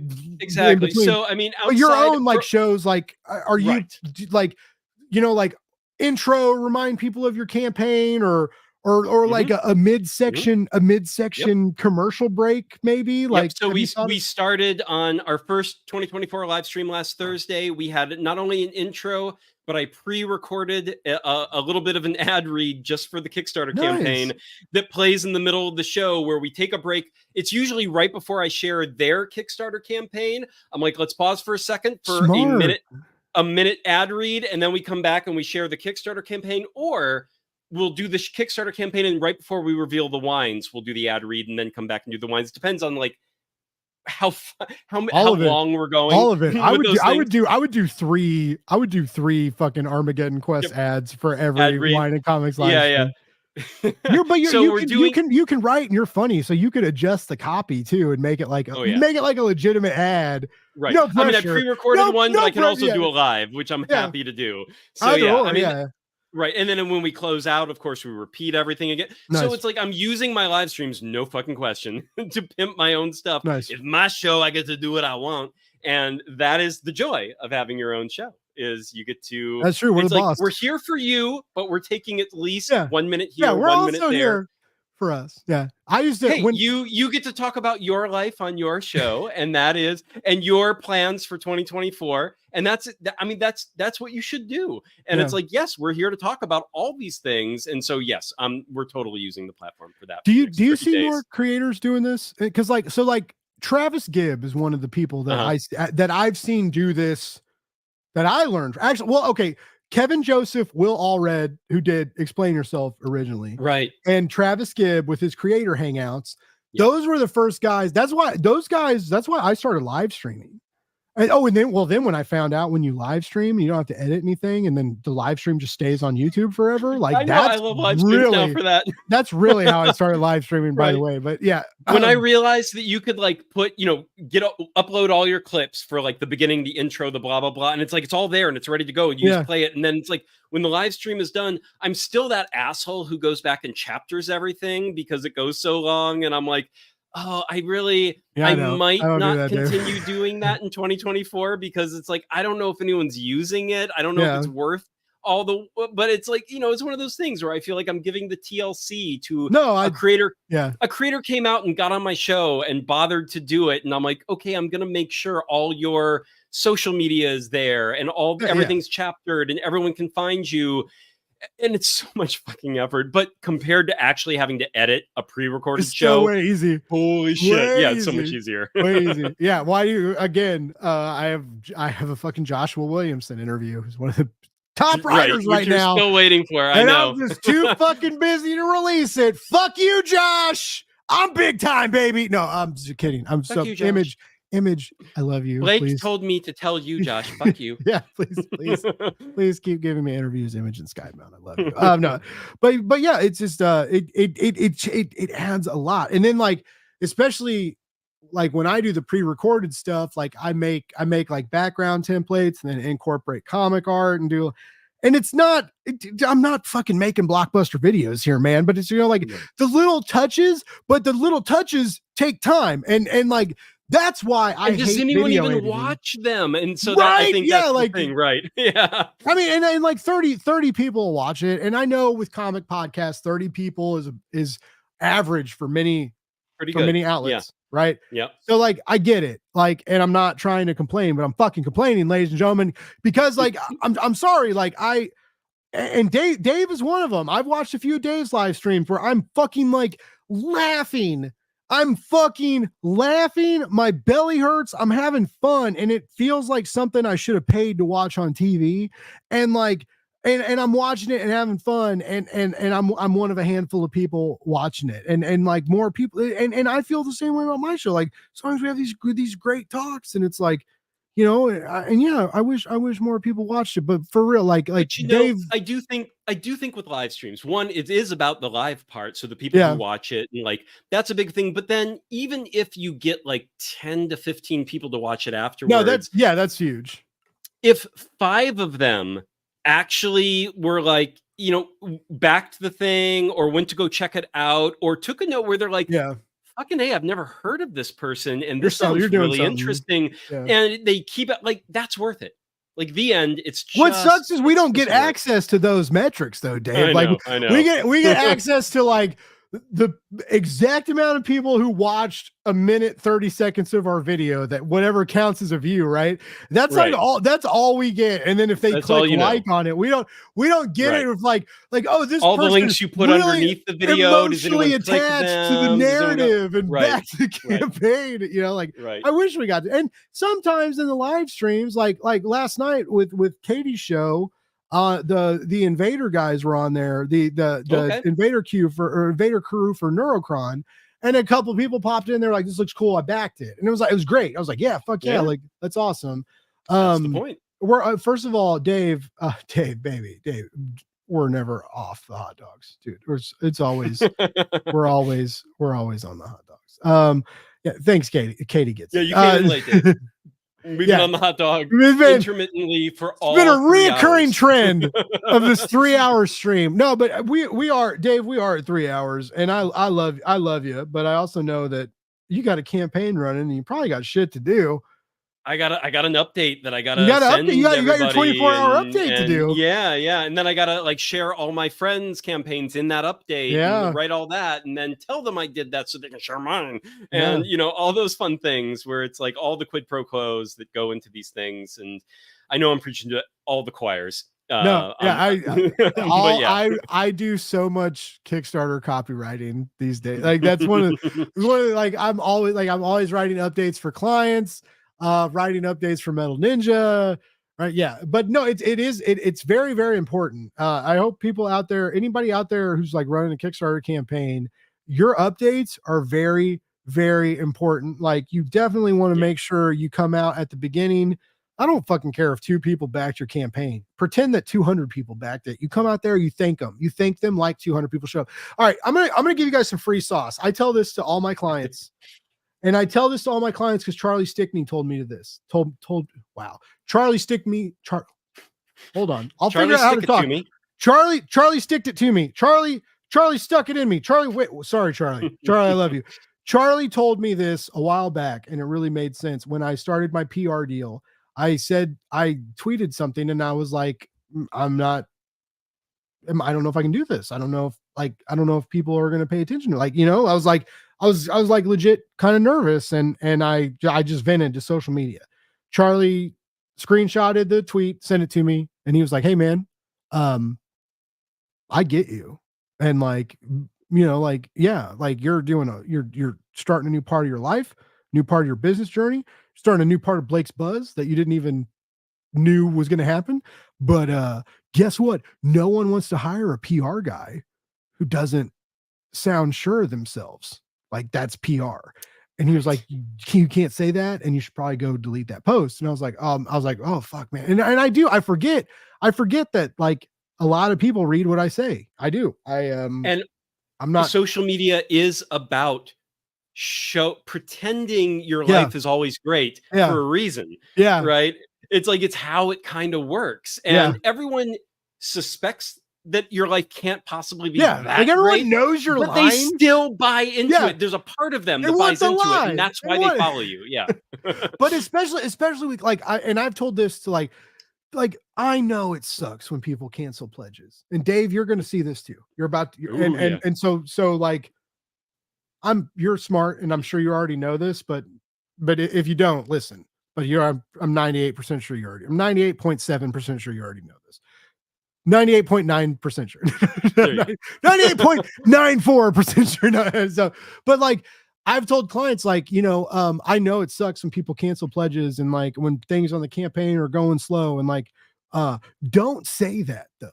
Don't tweet to your Kickstarter audience like the campaign's going really slow. I don't know if this is cool or not, or like we got 8 canceled pledges today. Guess what?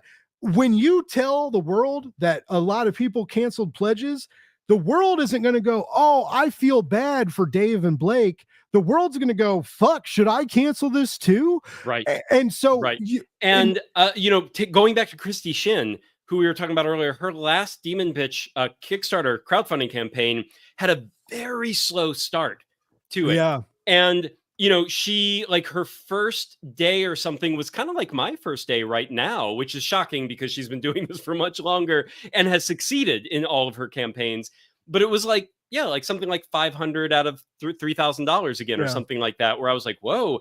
But then she sent that first day update and she's like, 13% funded, amazing. And she made it in the end. And I was just like, oh, fuck. And every time, yeah, she made it to 18%. Amazing. Thank you so much, guys. And I was just like, oh, yeah, that's what you do. You're like, you are all amazing for getting me to 13 fucking percent. Because guess what? Without those, you want to give credit to, like, for me, I had like 28 backers when we looked at it, right? And it's like, those 28 people fucking rule. And I need to tell them how much they fucking rule and how much that means to me and how excited I am that they got it all started. Not, we're only, okay, well, not a terrible start, but you know, we got to do it. Yes. Holy shit. We are at 302.35. Yeah, we broke three. We broke three, baby. And also, wait, Dave, when I came in on yours, didn't I come in hammered at almost the 4-hour mark? Like, weren't you guys? Yeah, all right. Well, that was a special 4 hours, Dave. We have done a over 4-hour live stream with Richard. When Richard Fairgay's on, Fairgay, yeah, he was like, long. we're going over 4 hours. He announced that up front, and he was serious. And I was like, oh no. And Dallas had to drop. So he dropped and Blake came in. Yeah, Dallas. Well, I came before Dallas dropped, and Dallas was like, you could also tell Dallas was like, Blake, I do not. Dallas did not. I was making Dallas laugh, but Dallas reminded me of interviewing Robert Venditti when I interviewed, and Robert had a really fun time. But Robert told me at the end, Robert was like, Blake, I'm not gonna lie, I didn't really know how to handle you, man. I never had an interview like that before. And at first, I was like, I was bummed. I was like, oh no, because I love Robert. I love Robert Venditti's writing, and I was like, oh no. I was like, oh, and he was like, but I would come back again, and I was like, yes. Like, yes! Victory. Like, yeah. But anyway, and I will say the Dallas is also one of those people that gets up at like 5 a.m. every day. He's one of those people. So by the time we were and he's East Coast right now, and during that show he was East Coast. Yeah. So by the time you were coming in, you know, it was like midnight for him. Yeah. And he cannot sleep past 5 a.m. So I think he was doing that thing where he was like, you could tell like his eyes were half closed and he was leaning and he had his head on the thing. He was just like, so I'm not even sure how really cognizant he was of the whole thing. And he was just like, please God, bring someone in to take my place so I can drop this. And I was like, okay, Dallas, go. We will keep going because I know Richard wants this to be 4 hours plus. And I'm opening another bottle of wine and we're still going. And that's okay. So yeah. No, that's I don't always go long, but that's why I do like the live streams, is that when you do, like, I like the opportunity. I like if the conversation's vibing and you're having fun and no one has shit to do, we can all keep hanging out. Right. And I think a lot of times that makes for good content too. Cause like, you know, when the books are covered, the introductions are made, we've hit several parts about why Armageddonquest is important to you, why I think it's cool, why I think people should read it. Right. And it's like, you know, we can't just keep saying the same thing, but Armageddonquest.com. You can go there and get a cool comic. But also, you know, when we give people other stuff to talk about and listen to and have fun with, you know, and then they're like, God, these guys are fucking nuts. I guess I'm gonna check out this Kickstarter because, like, what the fuck? There are a lot of live streams that I'm like, okay, I see how long it is, or especially if I'm seeing a pre-recording and I'm like, well, I missed the live stream in a while, and I'm like, holy fucking shit. Okay, that's okay. I'm gonna listen to maybe 45 minutes. Yeah. But you just keep listening because it's flowing, and you're like, right, this is why we love this shit. Is sometimes it does, and even as the listeners, you can just keep going with it, which I appreciate everyone who's still listening. People keep coming, and like amazing. Dave, welcome. Maybe we should do more Blake's Buzz Wine and Comics crossovers, Dave, because we should. I don't know if it's people missed me and they're coming back. Probably that too. Probably that too. Or it's you and the crossover. But like we've had. By the way, Dave C. Yes, I am standing. I am always. I was about to post. Ask if you were at a standing desk. I was pretty sure that too, but I was always wondering. I'm always standing. I'm sitting. work I at a spent standing $300 desk on this all fat day. man chair, and I sit in it when I stream. And then Grand Riders in the chat saying you almost missed it. Good thing he was notified. Well, hey, we're always happy to have you, man. Thanks for tuning in. Please, anybody tuning in new, check out Armageddonquest.com. We've been talking about this comic, and also like make sure you follow the Wine and Comics Pairing Show on YouTube. Make sure you follow Dave anywhere. Dave's got a Substack as well. Dave, we're over 3 hours, man. I guess this is a good transition. Tell us, sir. We know Armageddonquest.com. You got it in your little bio right there. But like I mentioned, you got this YouTube channel, you got your socials, you got your Substack. You're in a lot of places, baby. Tell us where we can stalk you, where we keep track. Yes. So you can go to the Wine and Comics Pairing Show on YouTube. You can do it at youtube.com/ and then you do the @ and the Wine and Comics Pairing Show, and that takes you to the channel, or just search the Wine and Comics Pairing Show. There's no other asshole doing such a show on YouTube. So you will find me and no one else, or me and Dallas. I do have a co-host for that one. Dallas is awesome. He's good people. We have our own live stream tomorrow with Michael Watson of Hot Shot fame. We're doing Meta. I've never asked her how to pronounce her last name, so I'm going to fuck that up too. Sorcier. But Sorcier, good. I'm like Sorcier. Or wait, it might be wrong because sometimes she tells me it sounds like sorcerer.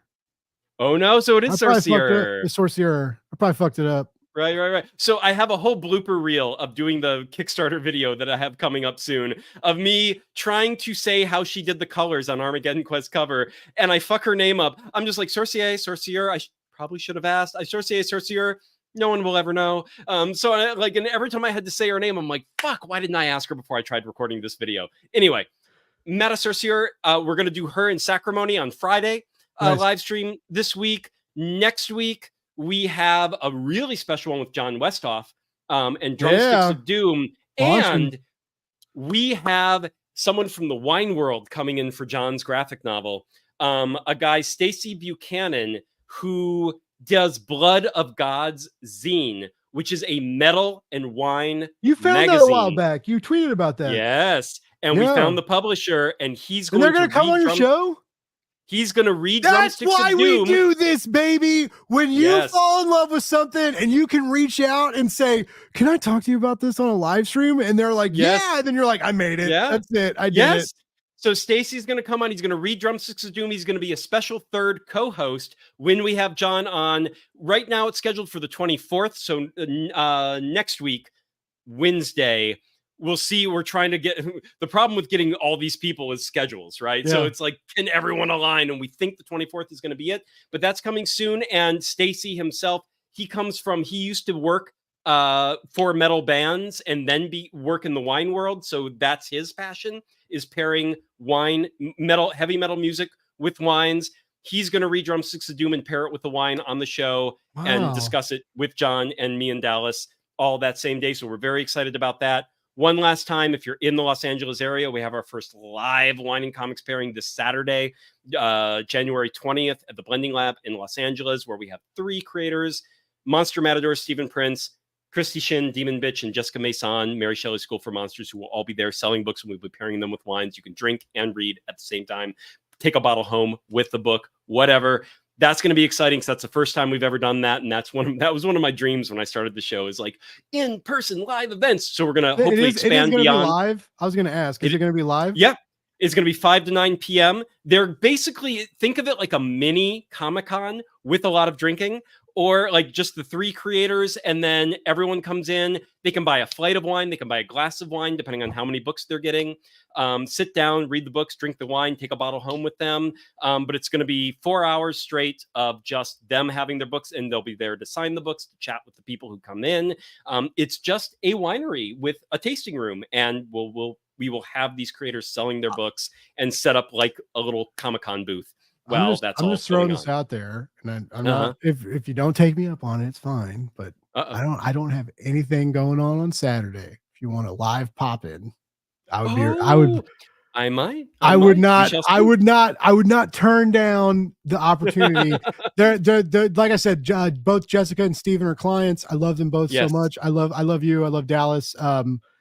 regardless, I'll be watching. But if you needed me for anything, I'm just let me give the yeah, logistics of think that a about little it. thought to make sure to see how possible that is on short notice. But that's a wonderful idea. Yeah, If it but I doesn't mean, happen like this I said, time, yeah, maybe yeah, next yeah, time it or whatever. But this will not be the last time. Definitely the blending lab where we're doing this, they're all for it. So nice. I think even if this is our first time trying it, so it could be awkward, it could be sleepy. We don't know. We've never done this before, so we got to see how it goes. But they're up for doing it more than once, and then there are other places in LA that I want to try, and then the grand years out, like beyond LA, like other places. Yeah, There are wineries, all sorts of places, and comic everywhere. creators, all sorts of places. I would love to be able to schedule actually organize these kinds of events well beyond LA, well beyond California. We'll see. Baby stepping it, but Yeah, that's happening this weekend. And manifest it, outside of baby. Put it out there. yes, and outside of the YouTube show, Wine and Comics Pairing Show, you can also find us on Substack, Wine and Comics. Look for that. Again, we're the only assholes called that. wineandcomics.substack.com, or if you just search Wine and Comics, you will find us. And you will be able to get all the details of everything we're up to. The Substack is kind of our blog, and newsletter rolled into one.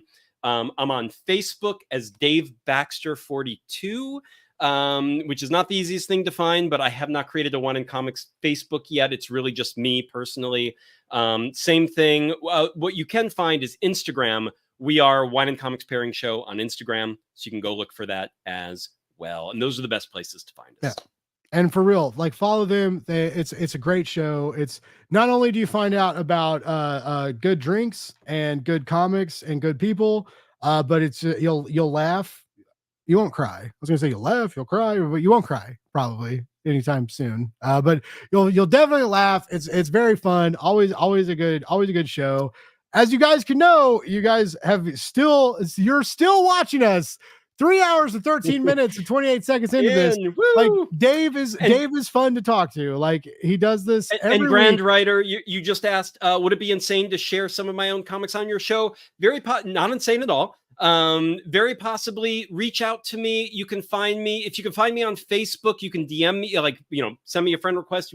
I'm not sure if you're Grand Writer there or what your name actually is. But find me on the YouTube channel. If you go to the About, there is a email on the About for the Wine and Comics Pairing Show that has the Wine and Comics Pairing Gmail email. So you can email me there, and we will coordinate from there to see if we can find a slot and see if we are a good fit for that type of a thing. But yeah, all of that, definitely reach out to me. We are very open. Our schedule is not nearly as filled as Blake's, so we are still able to take on new inquiries in a relatively short time. It's not like months out or something like that. So yeah, just hit us up and we'll see what we can do. Yeah, definitely do that. And everybody follow Dave, follow Wine and Comics. Please check out Armageddonquest. And like I said, if you can't afford to back it right now or whatever, sharing it helps so much. Yes. And also if you're comic creators out there, if you know about this from the past, if you're like Dave and these old books are on your shelf and have a soft spot in your heart, for real, man, a share and a care goes a long way in crowdfunding. And especially so with new please, people sharing it rather than the same close people, friends constantly sharing it. You're like, all those eyeballs have seen it. Yeah. They're probably sick of it. So please share it with your followers so new eyeballs see it, because that's how we get this shit done. Yeah, that's how we do it.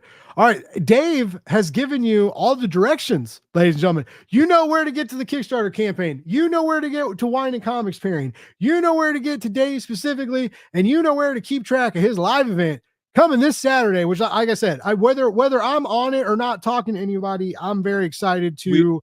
We'll let you know. I will let him know, and he will let you know. Yeah, but I'm happy. I'm excited to watch. Cool creator friends on that show getting together over the weekend. I think it's gonna be a great time and cool comics to talk about. And I'm interested to see how all of you whether or not alcohol is involved or not, whether when all of you get into a room together, right? I'm interested to see the conversation that spills out. I think it's gonna be a great time.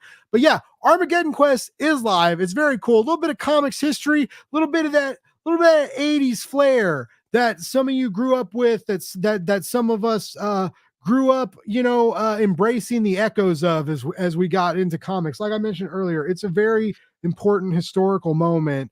And not only is Dave trying to preserve that, he's trying to bring it back to a new audience. And I think I just think that's really cool. There's so many people get these ideas for comic books, and everybody's got their next big idea and the next big IP, the next big whatever, right? And I think it takes a special kind of person to bring somebody else's dream into the forefront and try and set it up for a new audience. And it helps when the things you love through and through is shit that literally no one else has heard about, and you're like, God damn it, I need to fix that. And so, because a lot of the times we love things where it's like, well, plenty of people have read that, especially if you're in the comics world or whatnot. And I just happen to love shit that I am on a desert island with this fucking thing, and I'm like, guys, join me. Like, I need more people to read this comic. It's so fucking good. And it's my favorite. For those who haven't heard it earlier, it's my favorite of all time. So I hope you can take a look and partake of the new editions. Partake, back the campaign, support a dream, get some cool indie comics. That's a win in my book. That's what I. You know what? I was about to wrap this up. Now we got more people tuning in, Dave. I don't know what to do. Oh no, should we? I want to go. I want to leave and go to bed. Life needs a life. Like, I'm on Pacific time, man. I don't have time. I really don't. I don't have shit to do. I mean, here, hold on. Blake is like, I need another token. Exactly. What happened? Is like, I need a little another. Oh wait, I forgot. You know what I could do? What's that? Shit. I go. Hold on. I did this a while back. I did the. Hold. Are you commenting me? Or are you like, Blake? I gotta go. Shut up. Oh wait, I thought I got a private comment. That was a chat. No, that was not me. I am not. I did. So I used to do this. Like, I was like, when like someone would pop in the middle, I'd be like, "What's happening?"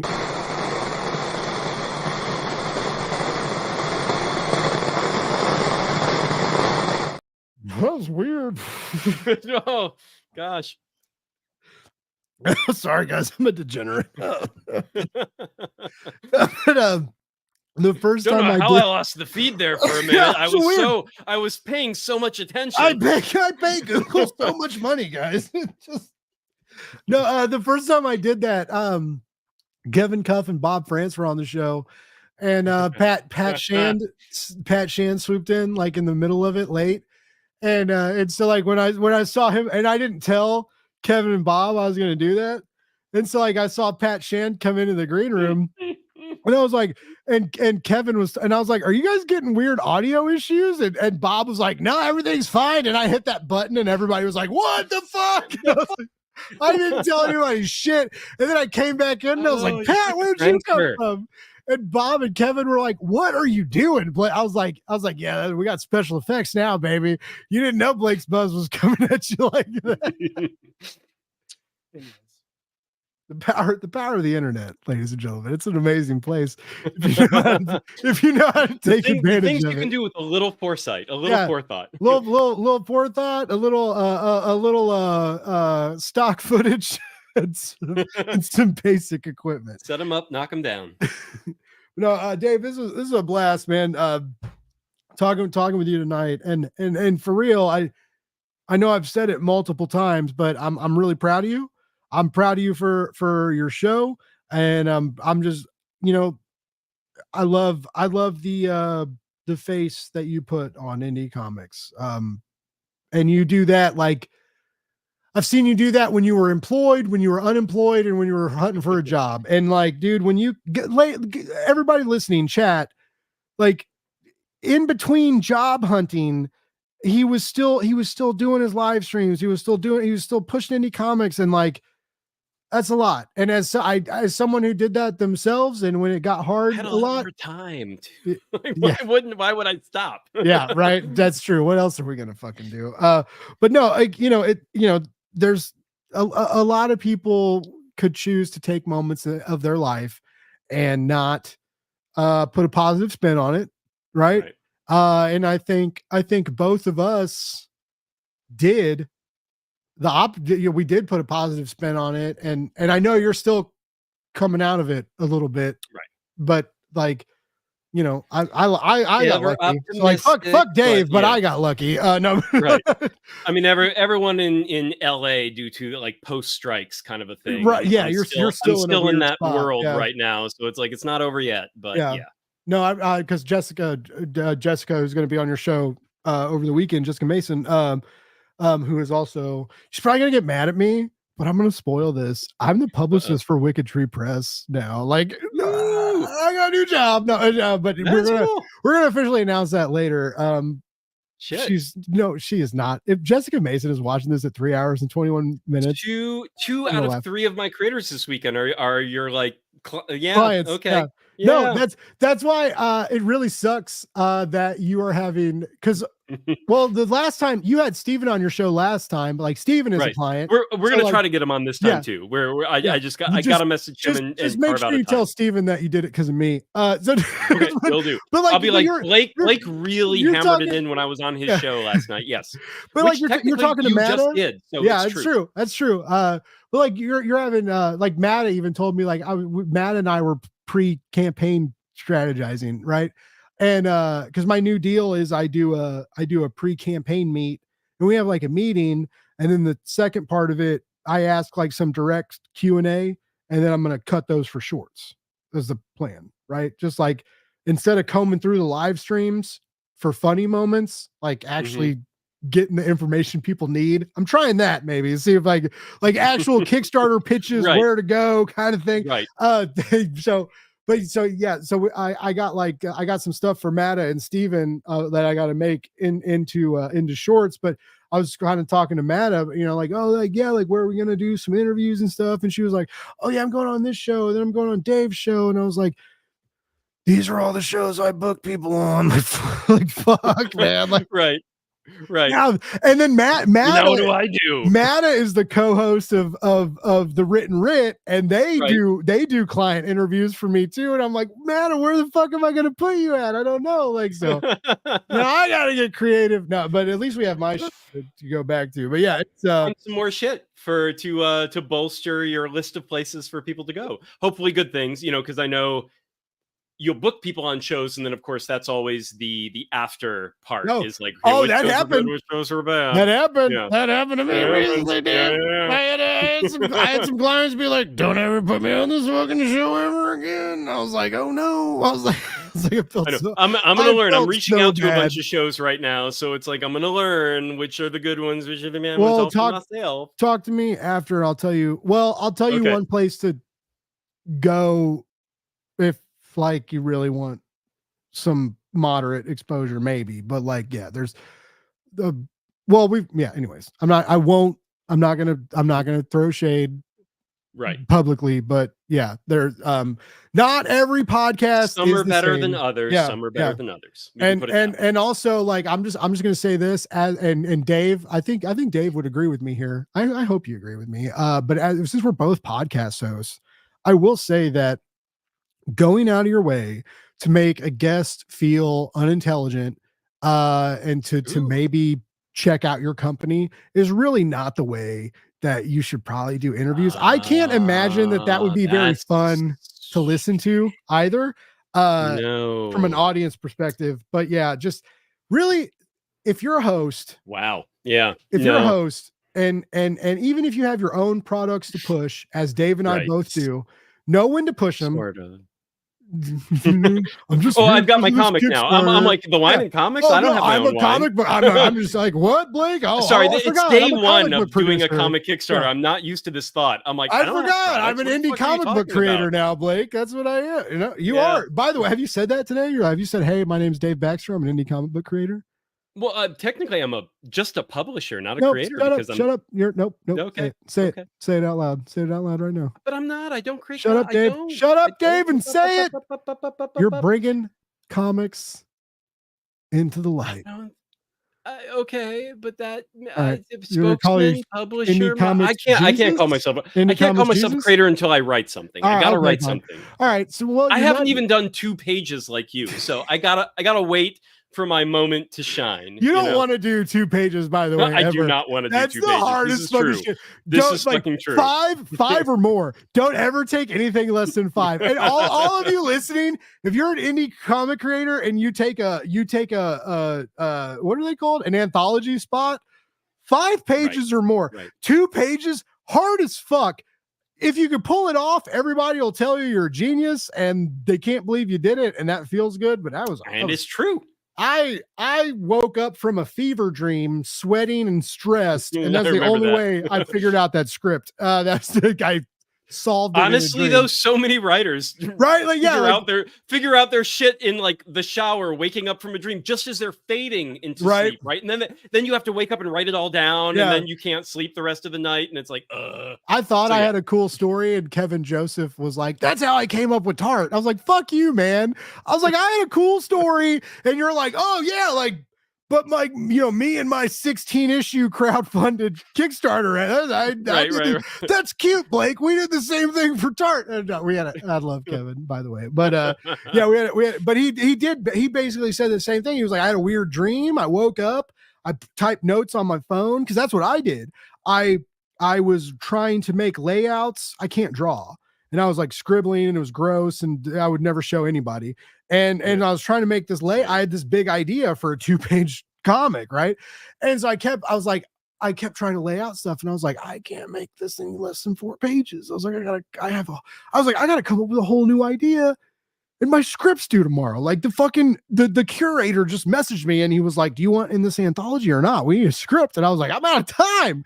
And I did one of those little like deals when I cut out and I fell asleep, which was not what I wanted to do, by the way. I was like, I'll try and like smoke and alleviate the pressure. And I fucking fell asleep, and I did not want to do that. And like I fell asleep like with the notebook and pen in my hand. And then I woke up about 5:30 in the morning. And I shit you guys not, like I knew exactly what I had to do. And I went and I grabbed my cell phone instead of the notepad that was on my bed, but I grabbed my cell phone and wrote the first draft of the script on my cell phone, which I'm usually against. I don't like writing on your cell phone. I was like, that's disgusting, and anybody who does that's gross. I was a dick who thought like that. But Frankie White, another indie creator, he told me, he was like, yeah, right. Like, I need a moleskin in my back pocket with a fancy fountain pen. Tell him, in a quill. I want the pages to feel good, fresh from a fucking bird. Yeah. But yeah, no, Frankie White told me, I love him as a writer, and he was like, dude, I write all my shit on my phone. And I was like, what? And he was like, yeah, dude, like if I'm watching a movie, fucking pause it, pull out my phone, right. I'm taking a shit, pull out my phone, right. If I'm on a train or a bus or in a car, like pull out. He was like, it's right. He was like, yeah, I'll edit. When I edit it, I don't edit on my phone. I don't script necessarily on my phone. Right. He was like that. He was like those long form shit. That's too hard. Yeah. He was like that draft, those ideas, those little moments. He was like, yeah, dude, like you have a computer in your pocket that you can type anything on and it'll sync to all your devices. He was like, why would you not want to use that to try and tell stories? And I was like, right. It's like, fuck you, Frankie White. Like I was like, anyway, so yeah, I wrote the first draft of my 2-page comic like on my phone after waking up from a weed nap in a dream. Now I'm a published creator. that shouldn't make as much sense as it does, but it does. It does. You know, it happens. But no, so yeah, don't like if you got those ideas, like don't shrug them off. Like, like for real, like I can't, not even the storytelling part, but like, could you imagine if Dave and I like didn't chase any idea we had for the last couple of years? Like you guys would have way less cool live streams to watch. I guarantee you there. It's just like you would have gotten 3.5 hours of your life back tonight. Yeah. What would you guys have done? What would you have done if you didn't have tonight? But man, like, and what would we have done? Like, would it have been good for us or worse for us? Or I don't know, but like, I really can't imagine, like, especially now when every day I wake up and I get to work in comics, like I can't imagine not being able to do that. And I definitely can't imagine not this aspect of my life, even when it gets stressful and aggravating, but like to have fun, like to have a few drinks, talk to creators, hype comics, to get to do this every now and then, whether it's a new indie creator or someone I'm nervous to talk to or something. Like if I stumble into one of those weird circumstances that I've found myself in the last couple months. But like I love this. I love this so much. And a 2024, cheesy comment I do want to make is thank you everybody for watching me and allowing me to continue to do this. And Dave, thank you for you and guests like you for wanting to come on my show. And then side note, like, thank you for just like trying to put indie comics out there, baby. Like, well, thank you for having me on the show, for making the show all that it is. Because that was not a foregone conclusion. You've done this for quite a while now and stuck through it and made it to this point where it just seems to be going from like strength to strength and just evolving at a pace that probably at this point you're like running to keep up with. Yeah, I have no idea what's going on ever. Right. But those are good fucking problems. No, it's have. good. It's good. But it's also fucking scary. No one ever tells you, right? Like, and I don't even know, you might not have even thought of this yet. This may be like a next week thought. But Probably. like when it really hits and you're like, holy shit, like I'm making a comic book. Like I have a live Kickstarter campaign. Oh yeah. And I need to do issue 2 now, right? And you have to start thinking of the future. And I'm like, oh wait, am I committed to this for like a long fucking time, right? It's like, this is what I want to do. Is it? But it is. But is it? But it is. And it is. But because of the work and the time and the stress and the anxiety, the paranoia, the everything that comes with it. But but like we were talking earlier about jobs, all jobs are jobs. You need one that at the end of the day, all that shit is worth it. And where you're just like, oh yeah, it is all that, but I'm always happy at the end of it. And like a relationship, like for like a friend or a lover or family members, like you got to find the right one where it's like all the stuff you put up. At the end of the day, right? Get the fuck rid it's of always hard, so you got to make sure that like all that effort is going towards something that it ultimately you just feel great about, no matter how much of a slog you have to get through to get to that end of the day, because nothing's easy. Nothing is not complex. Everything's complex. People are complex. Life is complex. It's all tricky. It's all hard, but find the shit that makes it worth it. And and find you like a good group of people that support you. And a lot of us, I think a lot of us that continue to do this, we do this because of each other. We do this because of people like Dave or people like Katie in the chat or my co-host Cole, even though Cole and I haven't done a show in a hot minute, but I still love him, and like everybody gets busy and things happen, but like really be cognizant of your community. And when people reach out to help, remember those people, and just like, it's a real long and lonely road to do this by yourself. And it's so much better when you can accumulate some friends along the way. And I like, I'm preaching right now. Cause like there was a moment when I started where I thought like everything was the opposition. Everything was the enemy. Like everybody who gets views is stealing them from me. And I have never, ever, ever been so wrong. That's the same thing is true of Kickstarter, right? Right now, yes, Kickstarter is a struggle to get seen because the algorithm, because social media is changing, but your other creators on the platform are not your enemy. They're not trying to take anything from you. Yeah. Like you want to find people to work with, find people to cross promote, find people just to talk to, so that like you don't like this 30 days you're not spending by yourself, right? Like just like embrace the indie community and let it embrace you. And you're like, honestly, your life will be better.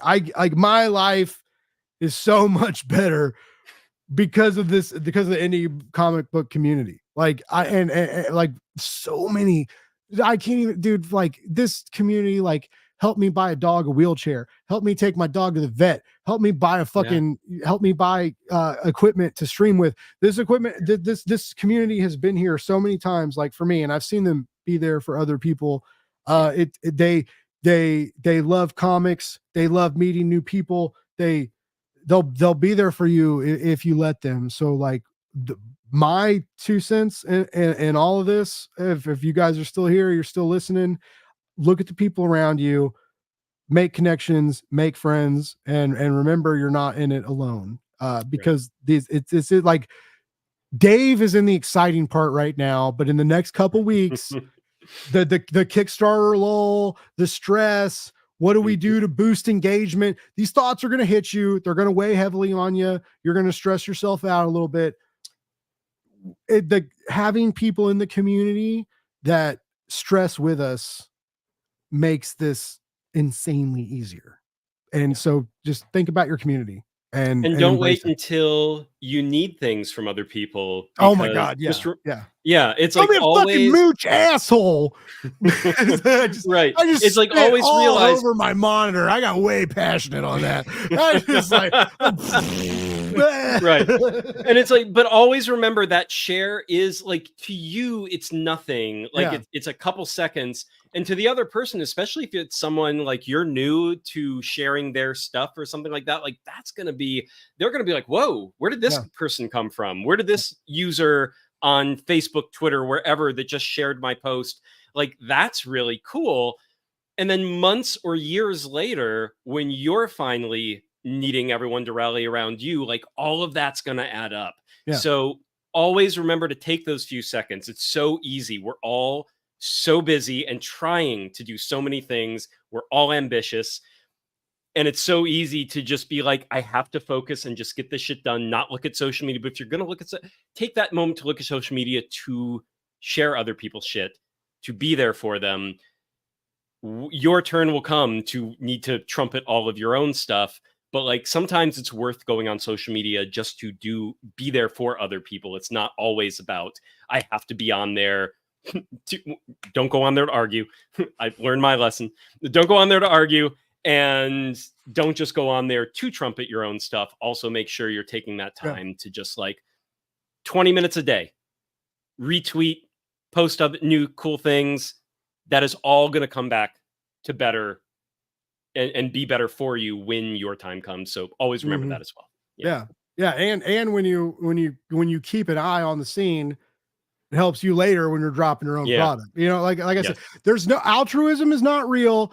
We're not looking for selfless people in the indie comic community, right? But we are all there's a way for us all to help each other, support each other, and love each other. And you know, like it's a hard road. I love it. I love indie comics. I love getting them. I love getting them in my hands. I love reading them, but I know they're hard to make. I do. Yes. And I believe me. And I know they're hard to make. I know they're expensive. And I know every day it seems to be, there's another expense, shipping's higher, something stupid's happening. There's so much about entertainment all around, like whether it's comics, whether it's movies or TV, where it's just like, it's a minor miracle that any of this shit exists. That gets made. It takes so much to make this shit. And so many cooks in the kitchen, so much money exchanging hands to make any of it happen. The fact that any of it comes out half okay is kind of fucking stunning. And then that an issue 2 comes out, and or an issue 3. And when you find those things that blow you away, that are true gems, you know, diamonds in the rough or what have you, like that is something to celebrate till the end of time, because it's so fucking hard. Yeah, it's so ridiculous. And that's one of in the first few minutes of this exceptionally long interview, but that was one of the things that, like, Dave came out, right, and he was like, yeah, like this book's important to me, but I'm gonna make it important to all of you, you know, and that's, I love that. I love that we have a community that is able to make that stuff happen. So anyways, if you're a new Kickstarter creator, if you're stressing or whatever, just remember, we're all here to help. You know, like, no one's going to give you the magic button to fund your campaign, but like there are experienced people that will talk to you, that will listen, that are happy to do so. There are people like, you know, I love promoting indie comics, and when I can, I get people on my show. I know as things get busier, it gets harder and harder. Luckily, like, we are building a community where, like, if I'm busy, there are other people, but just like the community the indie comics community is so important to the books, to production, to streamers like Dave and I, and now to indie comic creators, I guess, like Dave and I. Technically, I'm barely. Dave's more of an indie creator than I am, even though he says he's not. But You've written. I have not. No, I will. I will give the comment in the chat. Is your name on a book or promo page? I mean, it will be. It will be editor. I feel like that's it. Publisher. It is like, so yes, it will be, I suppose, but I don't know. Creator is I feel like that is still like its own little echelon that I just have to, I got to do other things to achieve that. But if anyone wants to call me a comics creator, I'm not going to shout you down, but I probably will unless you're the host of this fucking show, because Dave keeps telling me he's not a creator. But hey, if anybody else wants to call him a creator, that's right. That's right. He'd love that. Blake's used to me shouting him down, but that we're all good there. But no, like, check out Armageddonquest. Like it really is. It's this little nugget of comic book history that apparently the first issue is great, and it only gets exponentially better after Blake that. Has read the whole first issue. He's not just like saying like, I'm sure it's great. No one paid me to read to say this. Yeah, I read the 50-page PDF and I enjoyed it. And then there was also a dickless joke in it that really made me laugh, and that was part of it. But yeah, it's what good is religion? What good is God if you can't make fun of that fucking weirdo sitting up in the moon doing whatever the fuck he does up? I don't know what he does. And make an entire 900-page epic. Yeah, and just boom, just do it. Just get it out there. Yeah, it's a dream come true, and I'm so excited to explore more of it. And like I said, if all this goes well for Dave, not only are we looking at future re-releases of Armageddonquest and maybe even trade reprints, maybe even an omnibus hardcover in the future if it gets crazy enough. Who knows? Be still my heart. Yeah, but like I know I've talked to Dave, and Dave does not want to stop here. So like, let's support Dave. Let's support indie comics. Many if all goes well. History. Yes. Yeah. Yes. And I would love. Also, I want Dave to get big, so he hires Metal Ninja Studios. Again, altruism is dead. I want to hire Metal Ninja. It's not real. It's true. I want to. But no, like I was. We talked about this when you told me like all your plans. I was like, yes. It was funny because Dave very much could use all of this, and I was like, yes, you could, and let's hope we get there. Yeah, Dave was like, hold on, bud. But it was Dave has interviewed my boss Joel and like knows my boss Joel now. And when Dave was like telling me all this, like marketing manager Blake kicked in, and I'm like, oh my God, man, this is amazing. Like, I could set up a meet with like you and my boss and then like I clicked enter. And then right after that, I was like, I know, Joel, I'm sorry. I was like, I'm not trying to cold pitch you, but I know who your boss is. You can call him your boss. He is your boss. So I'm like, all right. Yeah. I know who we're talking about. But yeah, no, we're both very lucky to be in a position we're in. I think, and I think I know you well enough to say that, neither of us are, we're going to embrace it, and we're going to work hard, and we're going to try and make something special of it. And we're not going to waste these opportunities. All right. So on that note, Dave isn't going to waste this opportunity, but unless you fucking cowards get over to Kickstarter and throw some goddamn money down on the table, this ain't going to happen. All right. I want the end of the world. I want Armageddonquest, and I want, what is he called? I want Antichrist shenanigans. I want them now and more, and in better editions spread across the cosmos in the future of indie comics. That's my goal for tonight. 4 hours in. For the next 30 seconds. Okay, we got to stop. All right, everybody, like, thank you so much, everybody, for hanging out. Dave, thank you so much, everybody. You've told everybody where to follow you. You've told everybody about the campaign. You've told everybody your deepest, darkest secrets. Armageddonquest.com, the Wine and Comics Pairing Show on YouTube, the wineandcomics.substack.com at Substack. And Wine Saturday, and Comics, you just Google Wine and Comics, nothing else comes up. So you will find all the shit about me. And then, of course, Armageddonquest, just Armageddonquest.com. That'll take you to the Kickstarter, or just search for it at Kickstarter. It's the only thing called Armageddonquest. It's a long-ass title. That's true. You'll find it. Yeah. And Saturday is your live stream wine shenanigan extravaganza. The live in-person Wine and Comics pairing. When does that? What time does that start? 5 to 9 Pacific time. PST? So it'll be 5 and PT. 8. Like tonight, this time. Oh, yeah, basically exactly this time. They're going to start setting up at 3 p.m. Pacific time. That's when everyone comes in, but then the official event will begin. I'm sure they can sell, like, people will be open. The winery will be open, so it's like people might sell books even during those first 2 hours, but officially it's 5 to 9. Okay. Yeah, and I'm sure if you follow us, I'll share when Dave posts it, but I'm sure Dave will be tweeting and posting everything you need for all that, and the Kickstarter and everything else coming up. So follow him. Make sure, I guess, follow me too. I'm Blake's Buzz everywhere. You'll find me. The same way with Dave. We both lucked out picking names. You Google Blake's Buzz, I'm there. You Google Wine and Comics Pairing, he's there.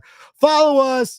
Hang out with us in the future. We love doing live streams. We love indie comics. We love Kickstarters. I love Armageddonquest. It was a great first issue. If you guys don't back, you're fucking morons. I'll say it. Fucking cancel me. He can say it. I can't. What are you gonna do? Yeah, Dave can't say it. Dave can't say it. Everybody's fucking great unless you don't back. No matter what you do, you're all my children. I love you. But I love some better than others. But I still will love you like all. you a little more. Not equally. I just love you. All right, but not equally. Dave. Yes. Anything else? Or I'm going to play the music. Nothing else. Thank you so much for listening, everybody. Even those who aren't still here, if you ever watch the rest of this recording and you were here earlier, thank you for listening to that part of the recording. Yeah. I appreciate all of it. And thank you for we had solid viewers tonight. Like, thanks everybody for letting me take a couple breaks off and not pretending I don't exist anymore. Always a little worry. You never know. No, like I said, I love all you guys. I love streaming. Dave, I fucking love you. This project looks amazing. I really wish you the best of luck. I part of me hope it's stressful for you because I'm a dick. But it is going to be so stressful. Oh, I so have to pee. You have no idea. I have drunk 2 glasses of wine and a full cup of water. Yeah, I've had like 3 glasses of whiskey and finished my G Fuel, and I've been drinking water because I hit the bong. This dancing thing is, yes, I'm standing, but part of it is I'm just like, Thanks for reminding us, Katie, that we got to get the evil out. We will be back later this week. We'll be back. Dave will be back over the weekend. I'll be back. I'm going to put out that Josh Williamson episode one of these days. Everybody, thank you so much. Follow Dave, follow Wine and Comics, follow the Armageddon Quest campaign, Armageddonquest.com, and make sure you're all there for that live event on Saturday, because that Wine and Comic Pairing show is gonna be fucking epic. Dave, I love you. Love you too, Blake, man. Have a good night, everybody. Good nighty.